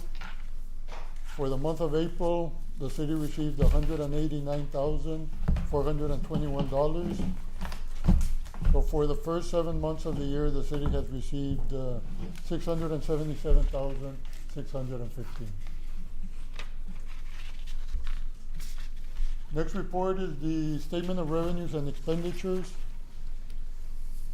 for the 8 months ending April 30th. On page number 1, general fund revenues, $1,715,757. On page number 4, total expenses of $1,668,153 for net income of $47,604. Page number 5, the water sewer fund, total revenues $1,017,333. Total expenses on the next page of $855,679 for net income of $161,653. On page number 7 is the gas fund. Revenues of $249,557. Total expenses of $288.13 for a net loss of $38,455. And on page number 9 is the solid waste fund. Revenues of $462,657. Total expenses of $484,857 for a net loss of $22,200. And I included an accounts payable check register for the month of April. So the very last page, you have total accounts payable checks in April of $443,022. Are there any questions? I have a couple of questions. Yes, sir. Coming back to the amusement machines, it says 100,000 for the annual budget. And my question is, when they charge the individuals that have these business, the application itself states pay cash only. Can they pay with credit card or check? Most of the amusement operators will not pay with credit card or check because they want to be untraceable. But can they have that option? They could, but they won't do it. No. With Okay, a check. because the application itself states the application says cash only. So that's one of the questions they wanted me to ask to y'all. You can strike if that's what you want. Correct. Strike that item. Correct. Pero te sacan las pacas y I te know. pagan. Yeah, but the owners have already come to me and mentioned, can they have another option? They can. But there are some operators Correct. who have written us hot checks for water bills that we don't accept their checks. Correct.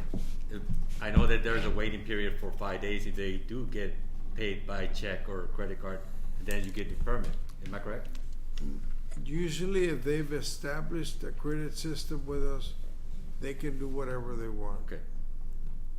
Yeah, that's the question they asked me, so I needed an answer to if it's possible or not. Yes. And the monies that the city creates or picks up from them, can that be used to spend anything for city equipment or anything like that, or how can you use that money? It all goes to something called general fund. Okay. And general fund can be used for any city purpose. Okay. All right. Thank you. Thank you, sir. Any other questions for Mr. Flores? No, sir.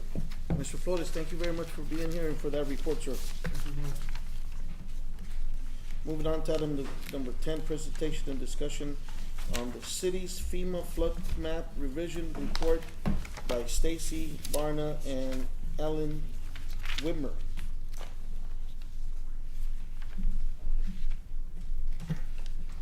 Good evening, Mayor and Council and Mr. Dovalina. My name is Stacy Barna with CDM Smith. I'm joined tonight by Ellen Weimer. She's the water resource engineer that took a lead position on this project. So tonight we're here to talk to you a little bit about the floodplain study that we did that resulted in a letter of map revision that was submitted to FEMA. You might recall this is a project we started last summer for y'all, and we just completed it this past spring and submitted it to FEMA for review. Right now it is still under FEMA review. We haven't received comments back yet. What I'm going to do is hand it over to Ellen. She's going to walk you through a presentation. You should have some slides, and she will walk you through those and tell you a little bit more about the project. Hello. So I'm going to give you an overview of the letter of map revision that we did, kind of how we developed it, and kind of the results that we got from it. So if you guys want to turn to slide 2, this is just a background of the study location. So the study limits that we focused on were Mustang Creek and the Nueces River, bounded by I-35 to where they meet throughout the city. And then if you go to slide 3, Your effective floodplain for the city right now is based off of a firm from 1976, and it's flood zone A. And based off of this, there is a concern with the limits of the study, the date of the study, and the observations that the floodplain was potentially too wide and incorporated too many flood houses and properties in the flood zone.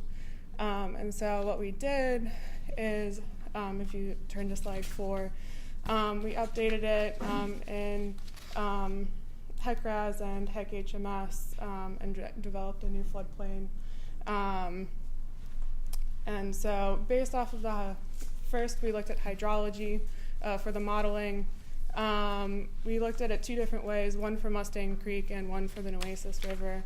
Mustang Creek, we delineated a drainage area of about 18 square miles using regression equations, and the 1% chance flow, or the 100-year floodplain, had a flow of about 1,800 cubic feet per second, or CFS.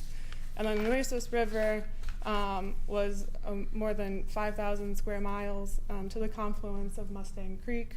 And we used gauge analysis with the USGS in order to figure out the flow through this area. And the 1% chance flow for this was more than 40,000 cubic feet per second. And then we were able to use that, put it into hydraulics, and figure out the extents of the floodplain.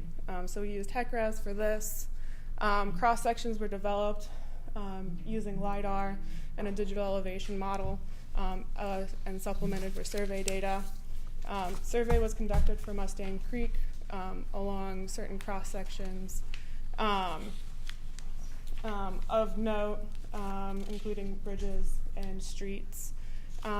There were some issues with access to the Nueces River surveyed areas, so that moved that study to a limited detail study.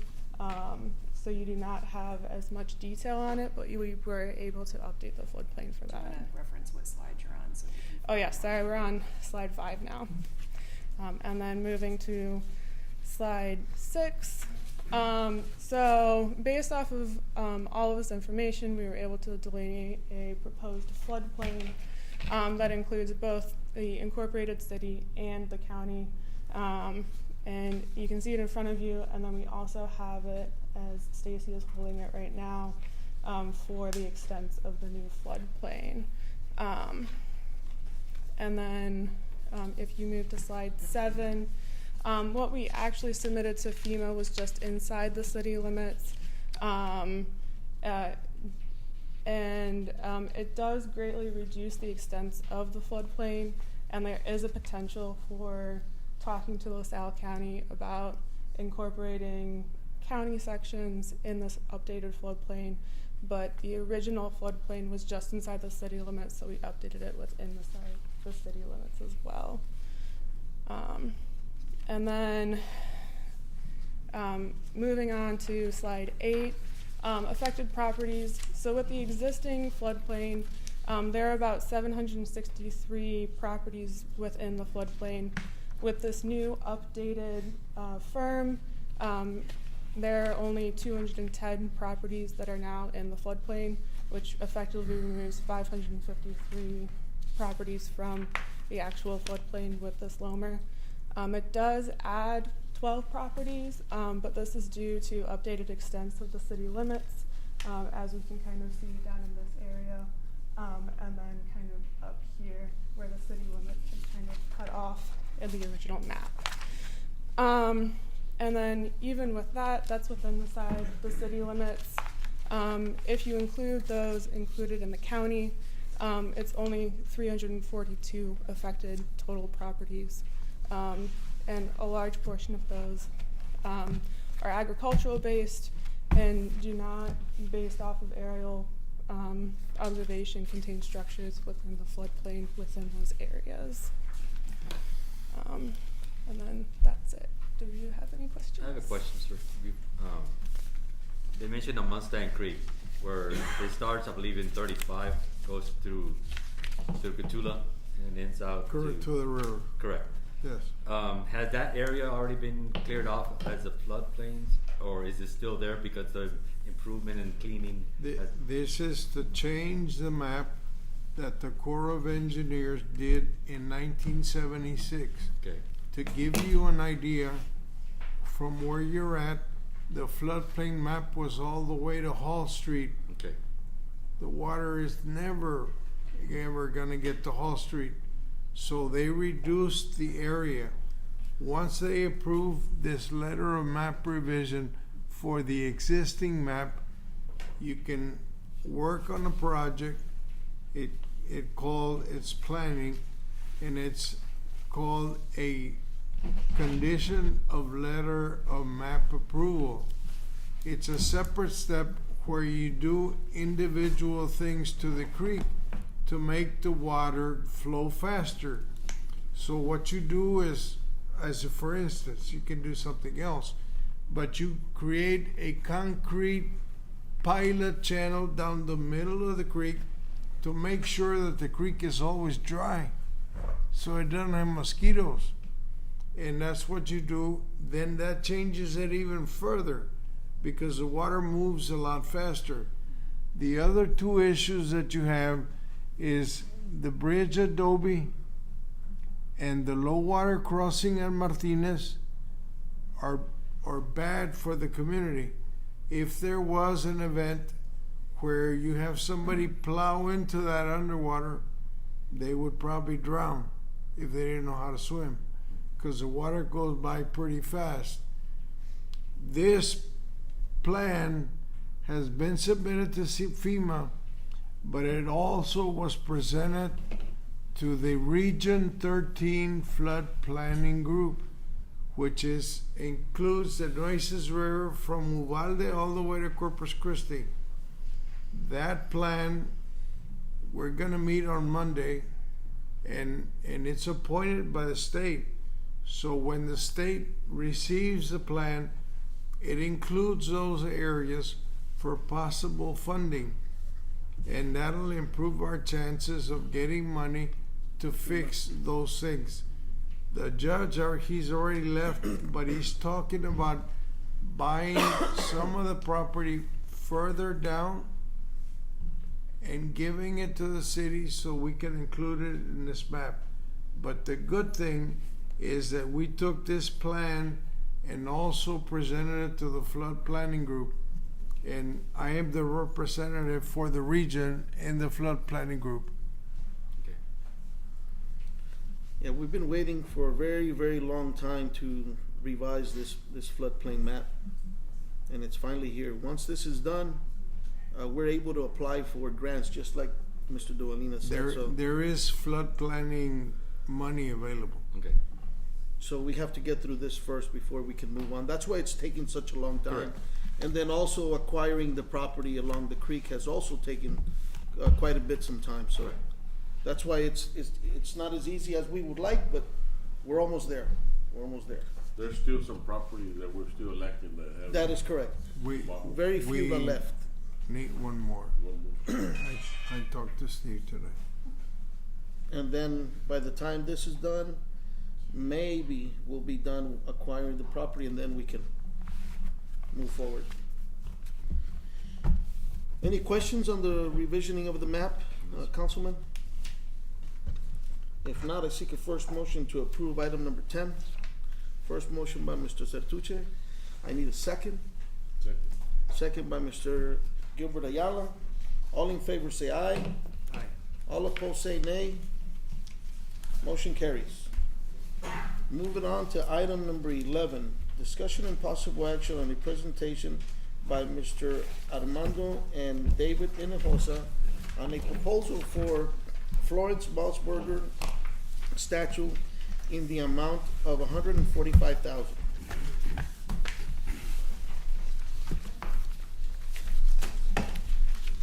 Mr. Hinojosa, thank you for being here.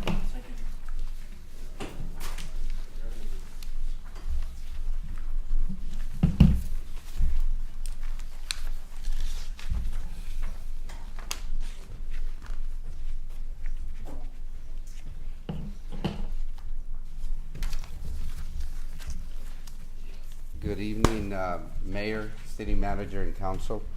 My father and I are back today. As per the last meeting, you all asked for a proposal for the Malzburger sculpture for Florita Plaza. So you do have the presentation in front of you, or the proposal. Also, this project, I'm also working with Karina. Thank you very much, Karina, for working with Main Street on this project as well. The proposal is there, and I don't know if you all have any questions for my father and I.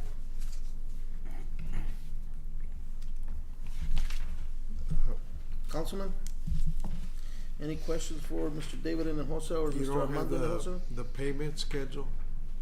No, we don't. We just have, it'll be a down payment, and the down payment. We yeah. would like to see that so we can manage our budget and Sure. determine how Yeah. to do that. I mean, I could tell you what it would be, but. Well, you can tell me, I'll remember. Yeah. No, yeah, I don't have it written down, but yes, the down payment would be 45,000, and then it would be 10,000 a month. So, yeah. And what do you estimate the completion date is gonna be? It's 8 to 12 8 to months, 12 months. and we can have, like I said, that's 8 to 12 months, but it can be. It might be 8 months. Yeah, 8 months. The only thing I wanna say is Mm-hmm. that I read a fact the other day. There's only 2% Latino-inspired national historic landmarks, and this is one of them. Yeah. We have a book of also Miss Malzburger, and yeah, it's a historical park, and like I said, Main Street, we will be working directly with Main Street on this project, so it is a very historical project, yes. I have a couple of questions. This monument, that if it gets installed at the Plaza Florita, where exactly is it going to be installed? It's probably in the middle of the plaza where the gazebo is. Will that affect in any way the remodeling of the plaza? No. We will probably do that much earlier than when the statue is finished. And with this amount that they're asking for the statue, does this fall on the category of there's any grants for historical? You have an item in your budget, and Jorge just presented it to you, and it was a hotel motel tax, and it can only be used for certain purposes, and it's governed by state law, and this is one of the things that you can do. Hotel motel tax, right? Hotel Correct. motel tax usually pays for anything in the historical district that we have formed. You also approved at the last meeting the construction of the new bathrooms in the corner, so you're gonna demolish the ones that are there, the Correct. ugly ones. Correct. You're gonna take care of that. That's why I asked the question of where is it going to be installed, because I know the remodeling of the Plaza Florita, is it going to be in the way or not? No, we're trying to create a historic square that includes a school, the plaza, and some other things. Yeah. Any other questions? Councilman, if there's no further questions for Mr. Hinojosa, I seek a first motion to approve item number 11. I move. First motion made by Mr. Reynaldo Garcia. I need a second. Second. Second by Mr. Gilbert Ayala. All in favor say aye. Aye. All opposed say nay. Motion carries. Thank you, Mr. Hinojosa. Thank you, David. Thank you very much, appreciate it, thank you. Moving on to item number 12, discussion and possible action on a request submitted by Mr. Hector Ramirez, Constable Precinct 3, requesting permission to set a radar trailer on city streets.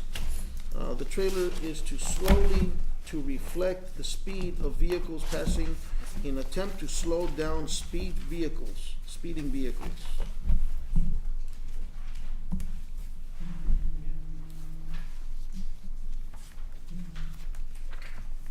Council, Mayor, Ramirez. We purchased a trailer. It's just a radar trailer, a small radar trailer. It doesn't do nothing but catch your speed and show you that you're speeding, that you're going over the speed limit. it simulates a picture, like it took a picture of the vehicle, but it really doesn't. It doesn't give no tickets. It records how much traffic goes through the road, how fast they're going. I mean, that will reflect back on good reports if y'all want speed bumps or anything like that. If it takes pictures, will it help law enforcement to keep an eye for these individuals that are speeding? It's a simulated picture. It's not gonna take there's a flash on there, but it's not a. No, I know it doesn't issue tickets, but I just thought maybe it'd be a picture to where you can pass on to the deputies, and maybe when you see this car, maybe it don't take no pictures. Okay. Yeah, It just tells you the speed. It tells you the speed, and it flashes, and then it records to see how fast they're going down the road. Yes. You're going over the speed that you have it set on. It'll tell so you no to slow pictures. down or something. Yeah, no pictures. Yes, sir. And it has red and blue lights on there. But it simulates the flash to make the driver think that there was a picture. Yes, sir. Right? Yes. Okay. And the reason that I decided to purchase this because, I mean, all over, anywhere, I get a lot of complaints. Hey, they're driving too fast, or this, este, el otro. So we bought it for that. And I tried it at my house just to see, because we had a calibrator and everything, and just the response of the people already, hey, put it by my house, put it by my house. So, The only thing is that you purchase one, then you're gonna have to purchase another 10. Oh yeah. Yeah. Is that gonna come out of your budget? Probably. Like I said, I tried it out, and I got permission to put it on the county roads, but I want permission from y'all to put it on the city roads. Will it record the number of vehicles that go through there? Yes, sir. Yes, sir. It will. And we can have access to that. You will have access, and it also has a message board where. Right now I got a program at 30. So they go anything over 30, it starts blinking. Anything over 32, it says reduce speed, and the red and blue lights come on. And then as soon as you pass it, it'll shoot that flash. And there's a USB drive on there that records, like I said, how much traffic goes through there and everything. I don't see on your item, will there be any cost to the city? No, sir. No. No, sir. Okay, another thing, you said it does grab information on the amount of vehicles and also the speed that they're driving, and on a daily basis. Am I correct? Yes, sir. Can that information be used for any officer, like if they notice so many vehicles over speeding, to monitor personally? Yes, sir. Anybody that would want that information could, I'll pass it over to No, USB drive. not for us. It's basically, I know Mr. Duvalin wants it, but for the information for the police officers or constables, whoever. Yes, sir. They noticed for that day there were 15 cars that were driving over 35 miles an hour. Yes, sir. So the following day, information they grab from the computer, they say, well, in this road, Around this time, and yeah. now you're patrolling it because Yes. they're driving over Yes, sir. excessive speed. That's the information. And does the city held liable if something happens to this equipment, if they crash? No, sir. I'm taking full responsibility. I purchased cones, and we're going to put around it. We're putting reflective tape around the trailer to make sure that people see it that way. And also, will you have insurance on this item if something happens to another individual? I'm bonded through the county, so I'm sure. That's one of the things I would like to know, if they are responsible for any thing that happens to it. We can probably do an interlocal where we can cover that with the county And and run it through the court so that we're okay. That'd probably be the best thing, because like reading this, it's real explanatory, but I would like more details. But you can approve it subject to an agreement, interlocal agreement being done by Mr. Pena. Yeah, I would like that implemented. Like I said, that's the only thing if you see this information that you'll be getting, Mr. Dolina, and you see that the speed is getting more and more and more every day, then it's gonna be up to y'all to make sure that this enforced, because you're putting the machine to do the work. Yes. But actually, you have to actually give out citations. Yes, sir. Because of that particular road.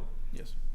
Because we do have several roads that people drive kind of fast, but if that will help the county and the people to reduce their speed, that's good. But making sure that we need to see the individual officers out there also circulating the area where they're. That's my opinion. And one of the main roads that we get complaints on is on Johnson Street. Correct. That's Oh, yeah, Johnson's one of the main, and, and Pool Street. Carrizo Spring and Pool Street. I have a Now that they finished Pool Street, now it's getting worse too on speeding there. But it's I have a basically everywhere. description of the And it's car. a small pull trailers. We Yeah. can pull it anywhere. And Yeah. it has a message board. Like I was gonna say, it has a message board where, say, like y'all were talking about flood zones and all that. You could insert in there a flood zone or careful water over road. There's plenty of things you could put on there. To access the data or like to modify the message board, do you have to go to the machine or is it like connected to your phone? No, can- you got to go through the machine to the machine computer. and Yes, sir. make the changes. Yes, sir. And is it the information you get that will be sent to your computer at home or To the USB drive, yes, sir. It's a county issued computer. So you would have to get the USB, put it on your computer, take the information off, and plug it Correct. back in so it keeps recording. Yes, yes. So this could help your officers, wherever you see, between certain times you have more volume of traffic. You could probably track, help you guys patrol like per se within the hours of 3 or 4 and 7 o'clock to where you have maybe 30 people that, or 30 cars that pass through there and they were going over the speed limit. So Yes. it could, reduce the time on where you could actually patrol. Yes.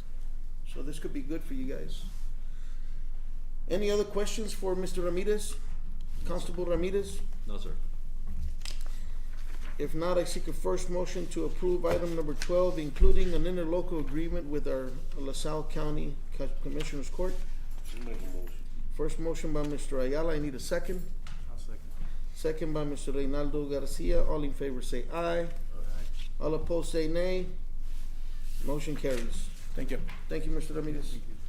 Moving on to item number 13, discussion and possible action on a request submitted by Harley Gonzalez requesting permission to use Veterans Park with fee waived to host a car show as a fundraiser for Justin Garza's Scholarship Memorial.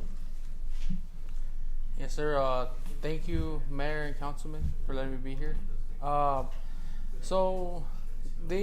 My friend's mother, she started the fundraiser, and recently, I believe it was this year, there wasn't much given out. There wasn't much money into the fund for the scholarship. And I'm willing to change this for next year. This would just benefit the students of the high school that couldn't get a scholarship. This is also going to benefit the community because I'm going to be honest with y'all. We do not do much for fun, all frequently. And a car show is one thing that you can get people to come out. I will have vendors there that will have snacks and spots for you. And I'm also trying to do tug of war and cornhole competition. Get people to come out, have fun. It's rare when I see everybody come together only on holidays. I would rather have more things coming to frequently annually as well. Because this is going to be an annual thing I am planning on doing. Other than that, I just trying to have a car show for a fundraiser. Not much else to say. Councilman, any questions for Mr. Gonzalez? Yes, I have one question. You're asking to close the street. You're closing, or you're Just asking to block it, so vehicles won't come into where the classic cars and all that stuff will be parked at. Do you know the name of the street where you want to block, or I don't know the name. is that the one in front of the courthouse, between the courthouse and the city park, or where? By the one on the main street. Okay. One of them, and 2 by the courthouse, the sides. So it could be like, yeah, so it'd be kind of like a U and one entry point. We can't use the main street to close it down. Oh, if you can't close that road, the other state highway. You can close down north, south, and I think it's Kerr or whatever that street is. 3 little streets, right? Yeah, which is in front of the They're courthouse. city streets. Yeah. That's not Stewart Street. No, I don't remember. That runs by where. the Methodist Church. Yeah. I think it's. Isn't that center? Yeah, That's center, I think. I think Okay. both of those streets are Center Street. Yeah. The one by Yeah, the, it's a north and south, but they're center. yeah. Yeah, that more like I want it to be like a U, or just around Yeah, the it's parking a lot, U. be able to close off. Would you expect the city to put barricades for Yes, your if that you event? yes, or- if you can, just so it can be like. I know before people speed through stop signs and stuff, you know, okay, there's gonna be kids and people walking around. I don't want nobody to just drive through. Will your fundraiser reflect that the city will be a sponsor as well? I can put it on. I only have a rough draft flyer. I can add it on for a sponsorship because. Yeah, because when we waive the fee, usually we're sponsors, and especially if you want barricades. Yeah. Yes, I can put you down as a sponsor on here. Will you also have officers in the perimeter? Have you requested that already? I had left. I sent a letter to that, but I haven't got another response yet. But I can't get to it more prone. I just been working. And your event will take time from what time to what time? It'll be from 11 to 7. It'll be 8 hours in between. That Not should be bad, plenty just enough. daytime. Yes. It doesn't And say what date? It'll be July 23rd. July 23rd. Are you organizing this yourself, or you got like a couple people helping you? Well, right now it's just me, and I have 2 sponsors other than Cotulla that will sponsor. I have Napa Auto Parts and Texas All Out. Napa Auto, they're supplying with trophies and prizes, and they're gonna put canopies up as well. Texas All Out is helping out with the shirts and koozies. Or I will have first 5 entries get a T-shirt, which I already have them ordered. Providing that you put the city of Cotulla on there as a sponsor. Councilman, any other questions? No questions. He Not still a- has to fill out the Oh, yeah. Correct. application. It's Yeah, just, you're not just gonna make sure you charge fill him out the anything. application for the park. You still have to fill that out. Okay. Do I have you? Pending the filling out of the application, I seek a first motion to approve item Here. number 13. Aye. First motion by Mr. Sertuche. I need a second. Second. Second by Mr. Ayala. All in favor say aye. Aye. All opposed say nay. Motion carries. Mr. Gonzalez, thank you and good luck with that fundraiser. So when I put you on the sponsor, you want me to put City of Cotulla? Yeah. I know sir. Napa, they wanted me to do something different. We're Yeah, gonna put that. no, that's fine. Alright. Thank you. Moving on to item number 14, discussion and possible action on a request submitted by Cotulla ISD requesting permission to use Alexander Convention Center, fee waived to host their annual Employee Appreciation Luncheon and Service Awards ceremony on February, May 27, 2022. I believe they've done this before. Every year they come to us. So this is nothing new, and we usually approve it to help the district. So I seek a first motion to approve item number 14. Aye. First motion is made by Mr. Sertuche. I need a second. I second. Second by Mr. Reynaldo Garcia. All in favor say aye. Aye. All opposed say nay. Motion carries. Moving on to item number 15, discussion and possible action on an application and certification for payment number 13 submitted by McGuire Iron in the amount of $82,362.63 for the airport elevated storage tank project. I think you got a report already that they finished. We got that report from the David. tank, Mhm. and they're working on the ground now. I had a question. You have a pipeline going across, and there's obstruction where it tees. What is that?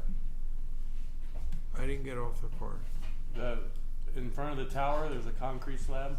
How did it get there? They installed it. The contractor did that. What's going to be there is an altitude valve. Oh. It's going to be a valve that levels the water with the rest of the system, and that's exposed out of the ground.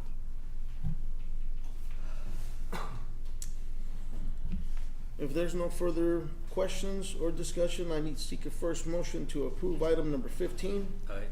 First motion by Mr. Sertuche. I need to seek a second. Second. Second by Mr. Ayala. All in favor say aye. Aye. All opposed say nay. Motion carries. Moving on to item number 16, discussion and possible action to approve payment request number 2 submitted by CDM Smith in the amount of $27,367.93 for professional service regarding task order number 4, well 8 and well 9 generator addition. Again, this is just for information. It's already there and you've been approved. If there's no discussion, I seek a first motion to approve item number 16. Aye. First motion made by Mr. Sertuche, I seek a second. Second. Second by Mr. Reynaldo Garcia. All in favor say aye. Aye. All opposed say nay. Motion carries. Moving on to item number 17, discussion and possible action on a contractor's application numbers, payment number 7, submitted by Briscoe Architectural Conservation in the amount of $31,826 for the Stockman's Bank Phase 2. Again, this is an ongoing contract that we bring when we do a draw, just for your information. And Ms. Karina explained also what phase we were, and also, did you say something about furniture as well? Yeah, upstairs. Yeah, for the upstairs. So if there's no further discussion on item number 17, I seek a first motion to approve item number 17. Aye. First motion by Mr. Sertuche, I seek a second. Second. Second by Mr. Ayala. All in favor say aye. Aye. All opposed say nay. Was it Ayala or Garcia? Ayala. He said he recognized him. That's fine. Did you say it first? Or? No, that's fine. I think I said it, but it's alright. I think you said like at the same time. I didn't hear you. I'm sorry. It's okay. All opposed say nay. Motion carries.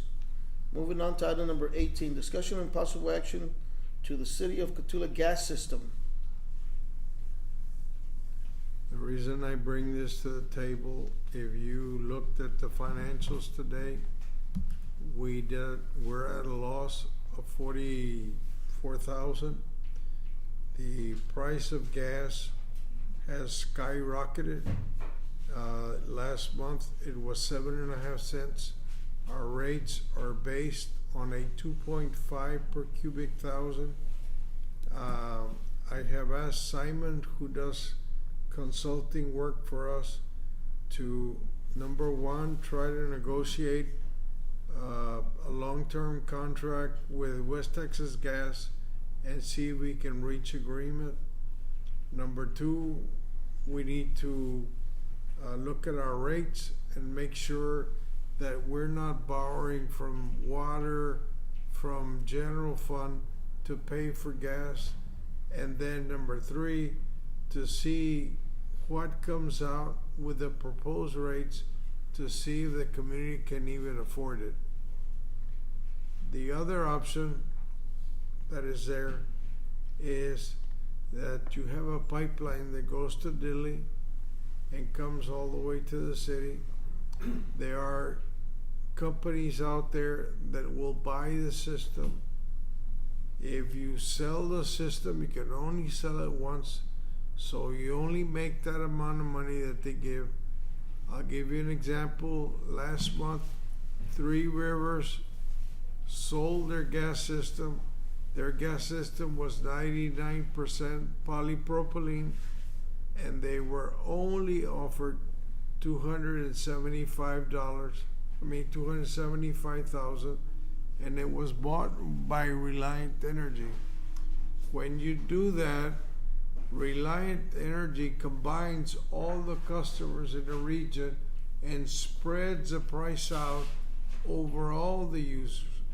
So you may be able to control the price the first time around, but after that you lose all control. And so you need to make a choice. You can fund it, you can continue to fund it, but you're gonna have to draw from some other source to get money to pay for it. And the other thing is that you need to make a decision, because what you are making now is not enough to pay for its operation. And so as we go along, we've got these things going on, but it's gonna be back on this agenda next month,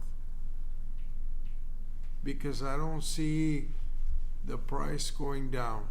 The price that we get charged is based on Houston Ship Channel price. That's a contract agreement with West Texas Gas. And until we can get something stabilized, that it's not here and here and here and here, we won't be able to control it. So you're recommending that? I'm not recommending anything. I mean, like, I'm saying these are the things that we're putting in play to see if we can somehow get a handle on what's going on. But the thing with inflation in the country, the thing with Russia and Ukraine affects the gas prices worldwide. Right. So the gas that is being produced here is going to Europe through this liquefied container ships. That's where the Cheniers of the world in Corpus Christi are making all their money. They have decided to finish their processing plants. They've got 3 processing plants in Corpus, just in the Chenier plant, and it's all going to Europe. So you're competing on the world market now, and we're just a little city. It's going to become very difficult. Yeah, this is something we need to look at. how much We are need we to. paying right now? Well, you're in April, you're paying March, so you've gone through the first 6 months of the year, and you're only at a 44,000 loss. If we can raise the rates a little bit, we can probably generate some additional money and lower whatever that gap is to where it's not as much, and we can borrow from one of the funds that makes money in order to balance.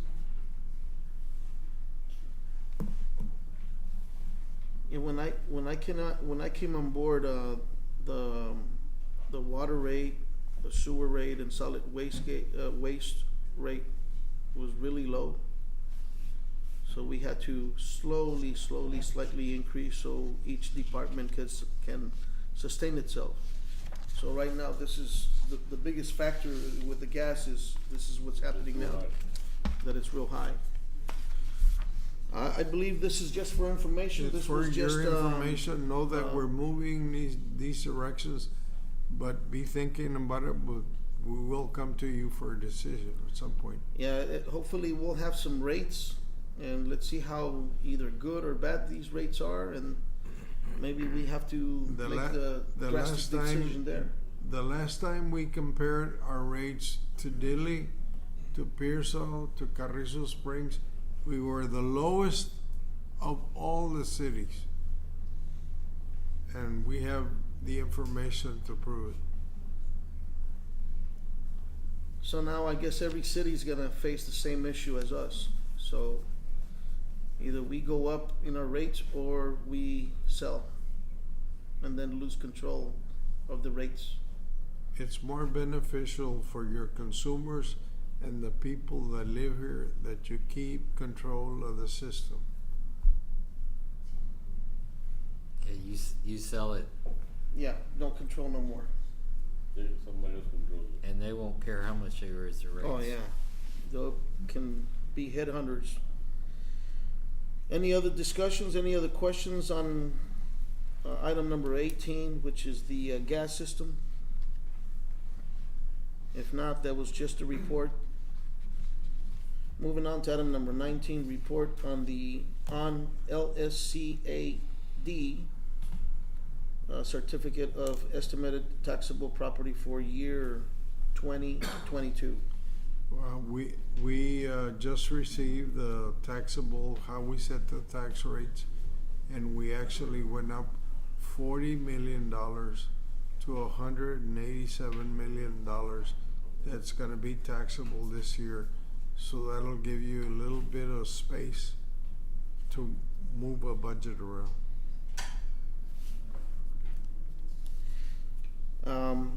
This one's also just for discussion, am I correct? It's just Yeah, to let you know just that to we got inform it. you that, you know, the tax rolls are already in. Yeah, you'll get your this is just an estimate. You're gonna get your certified rolls in Correct. July. Correct.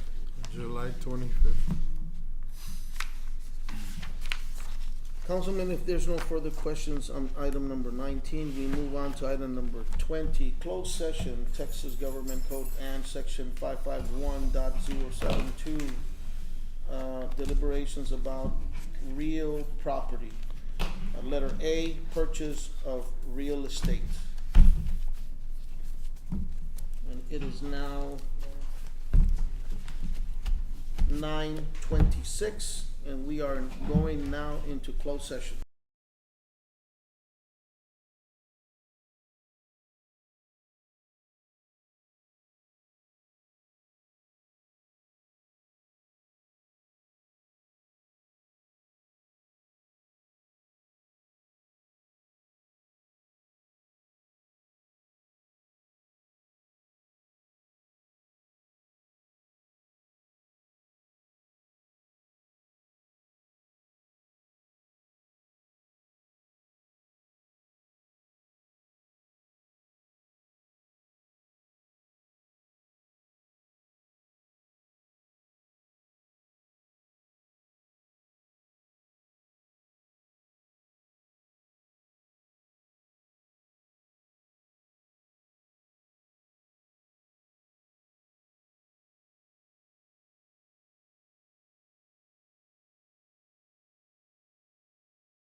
Technician?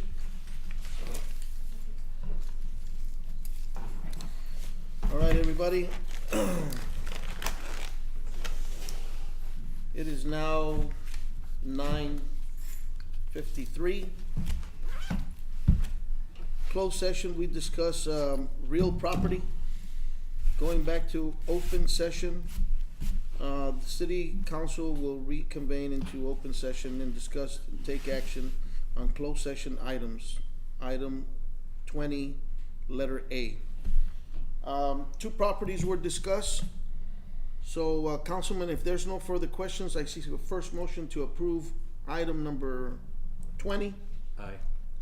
First motion is made by Mr. And that was for the purchase of, Oralia Sanchez. That was for the property purchase of Oralia Sanchez, and the next one is what The 3 lots on, the 3 lots on Atilano Atilano Gonzalez. and the Aurelia Sanchez was a 1 acre tract. 1 acre tract, yes, that is correct, by the creek. And that was for, well, we'll come back with We'll the final survey. contract. With a final contract, yes. No second. So first motion is made by Mr. Sertuche, second is made by Mr. Ayala. All in favor say aye. Aye. All opposed say nay. Motion carries. Moving on to item number 22. Before we adjourn, I hope all the mothers in the city of Cotulla had a great Mother's Day weekend. I hope they all enjoyed their family and had a good one. Councilman, do you want to say anything? If not, this meeting is adjourned, and it is now 9:54.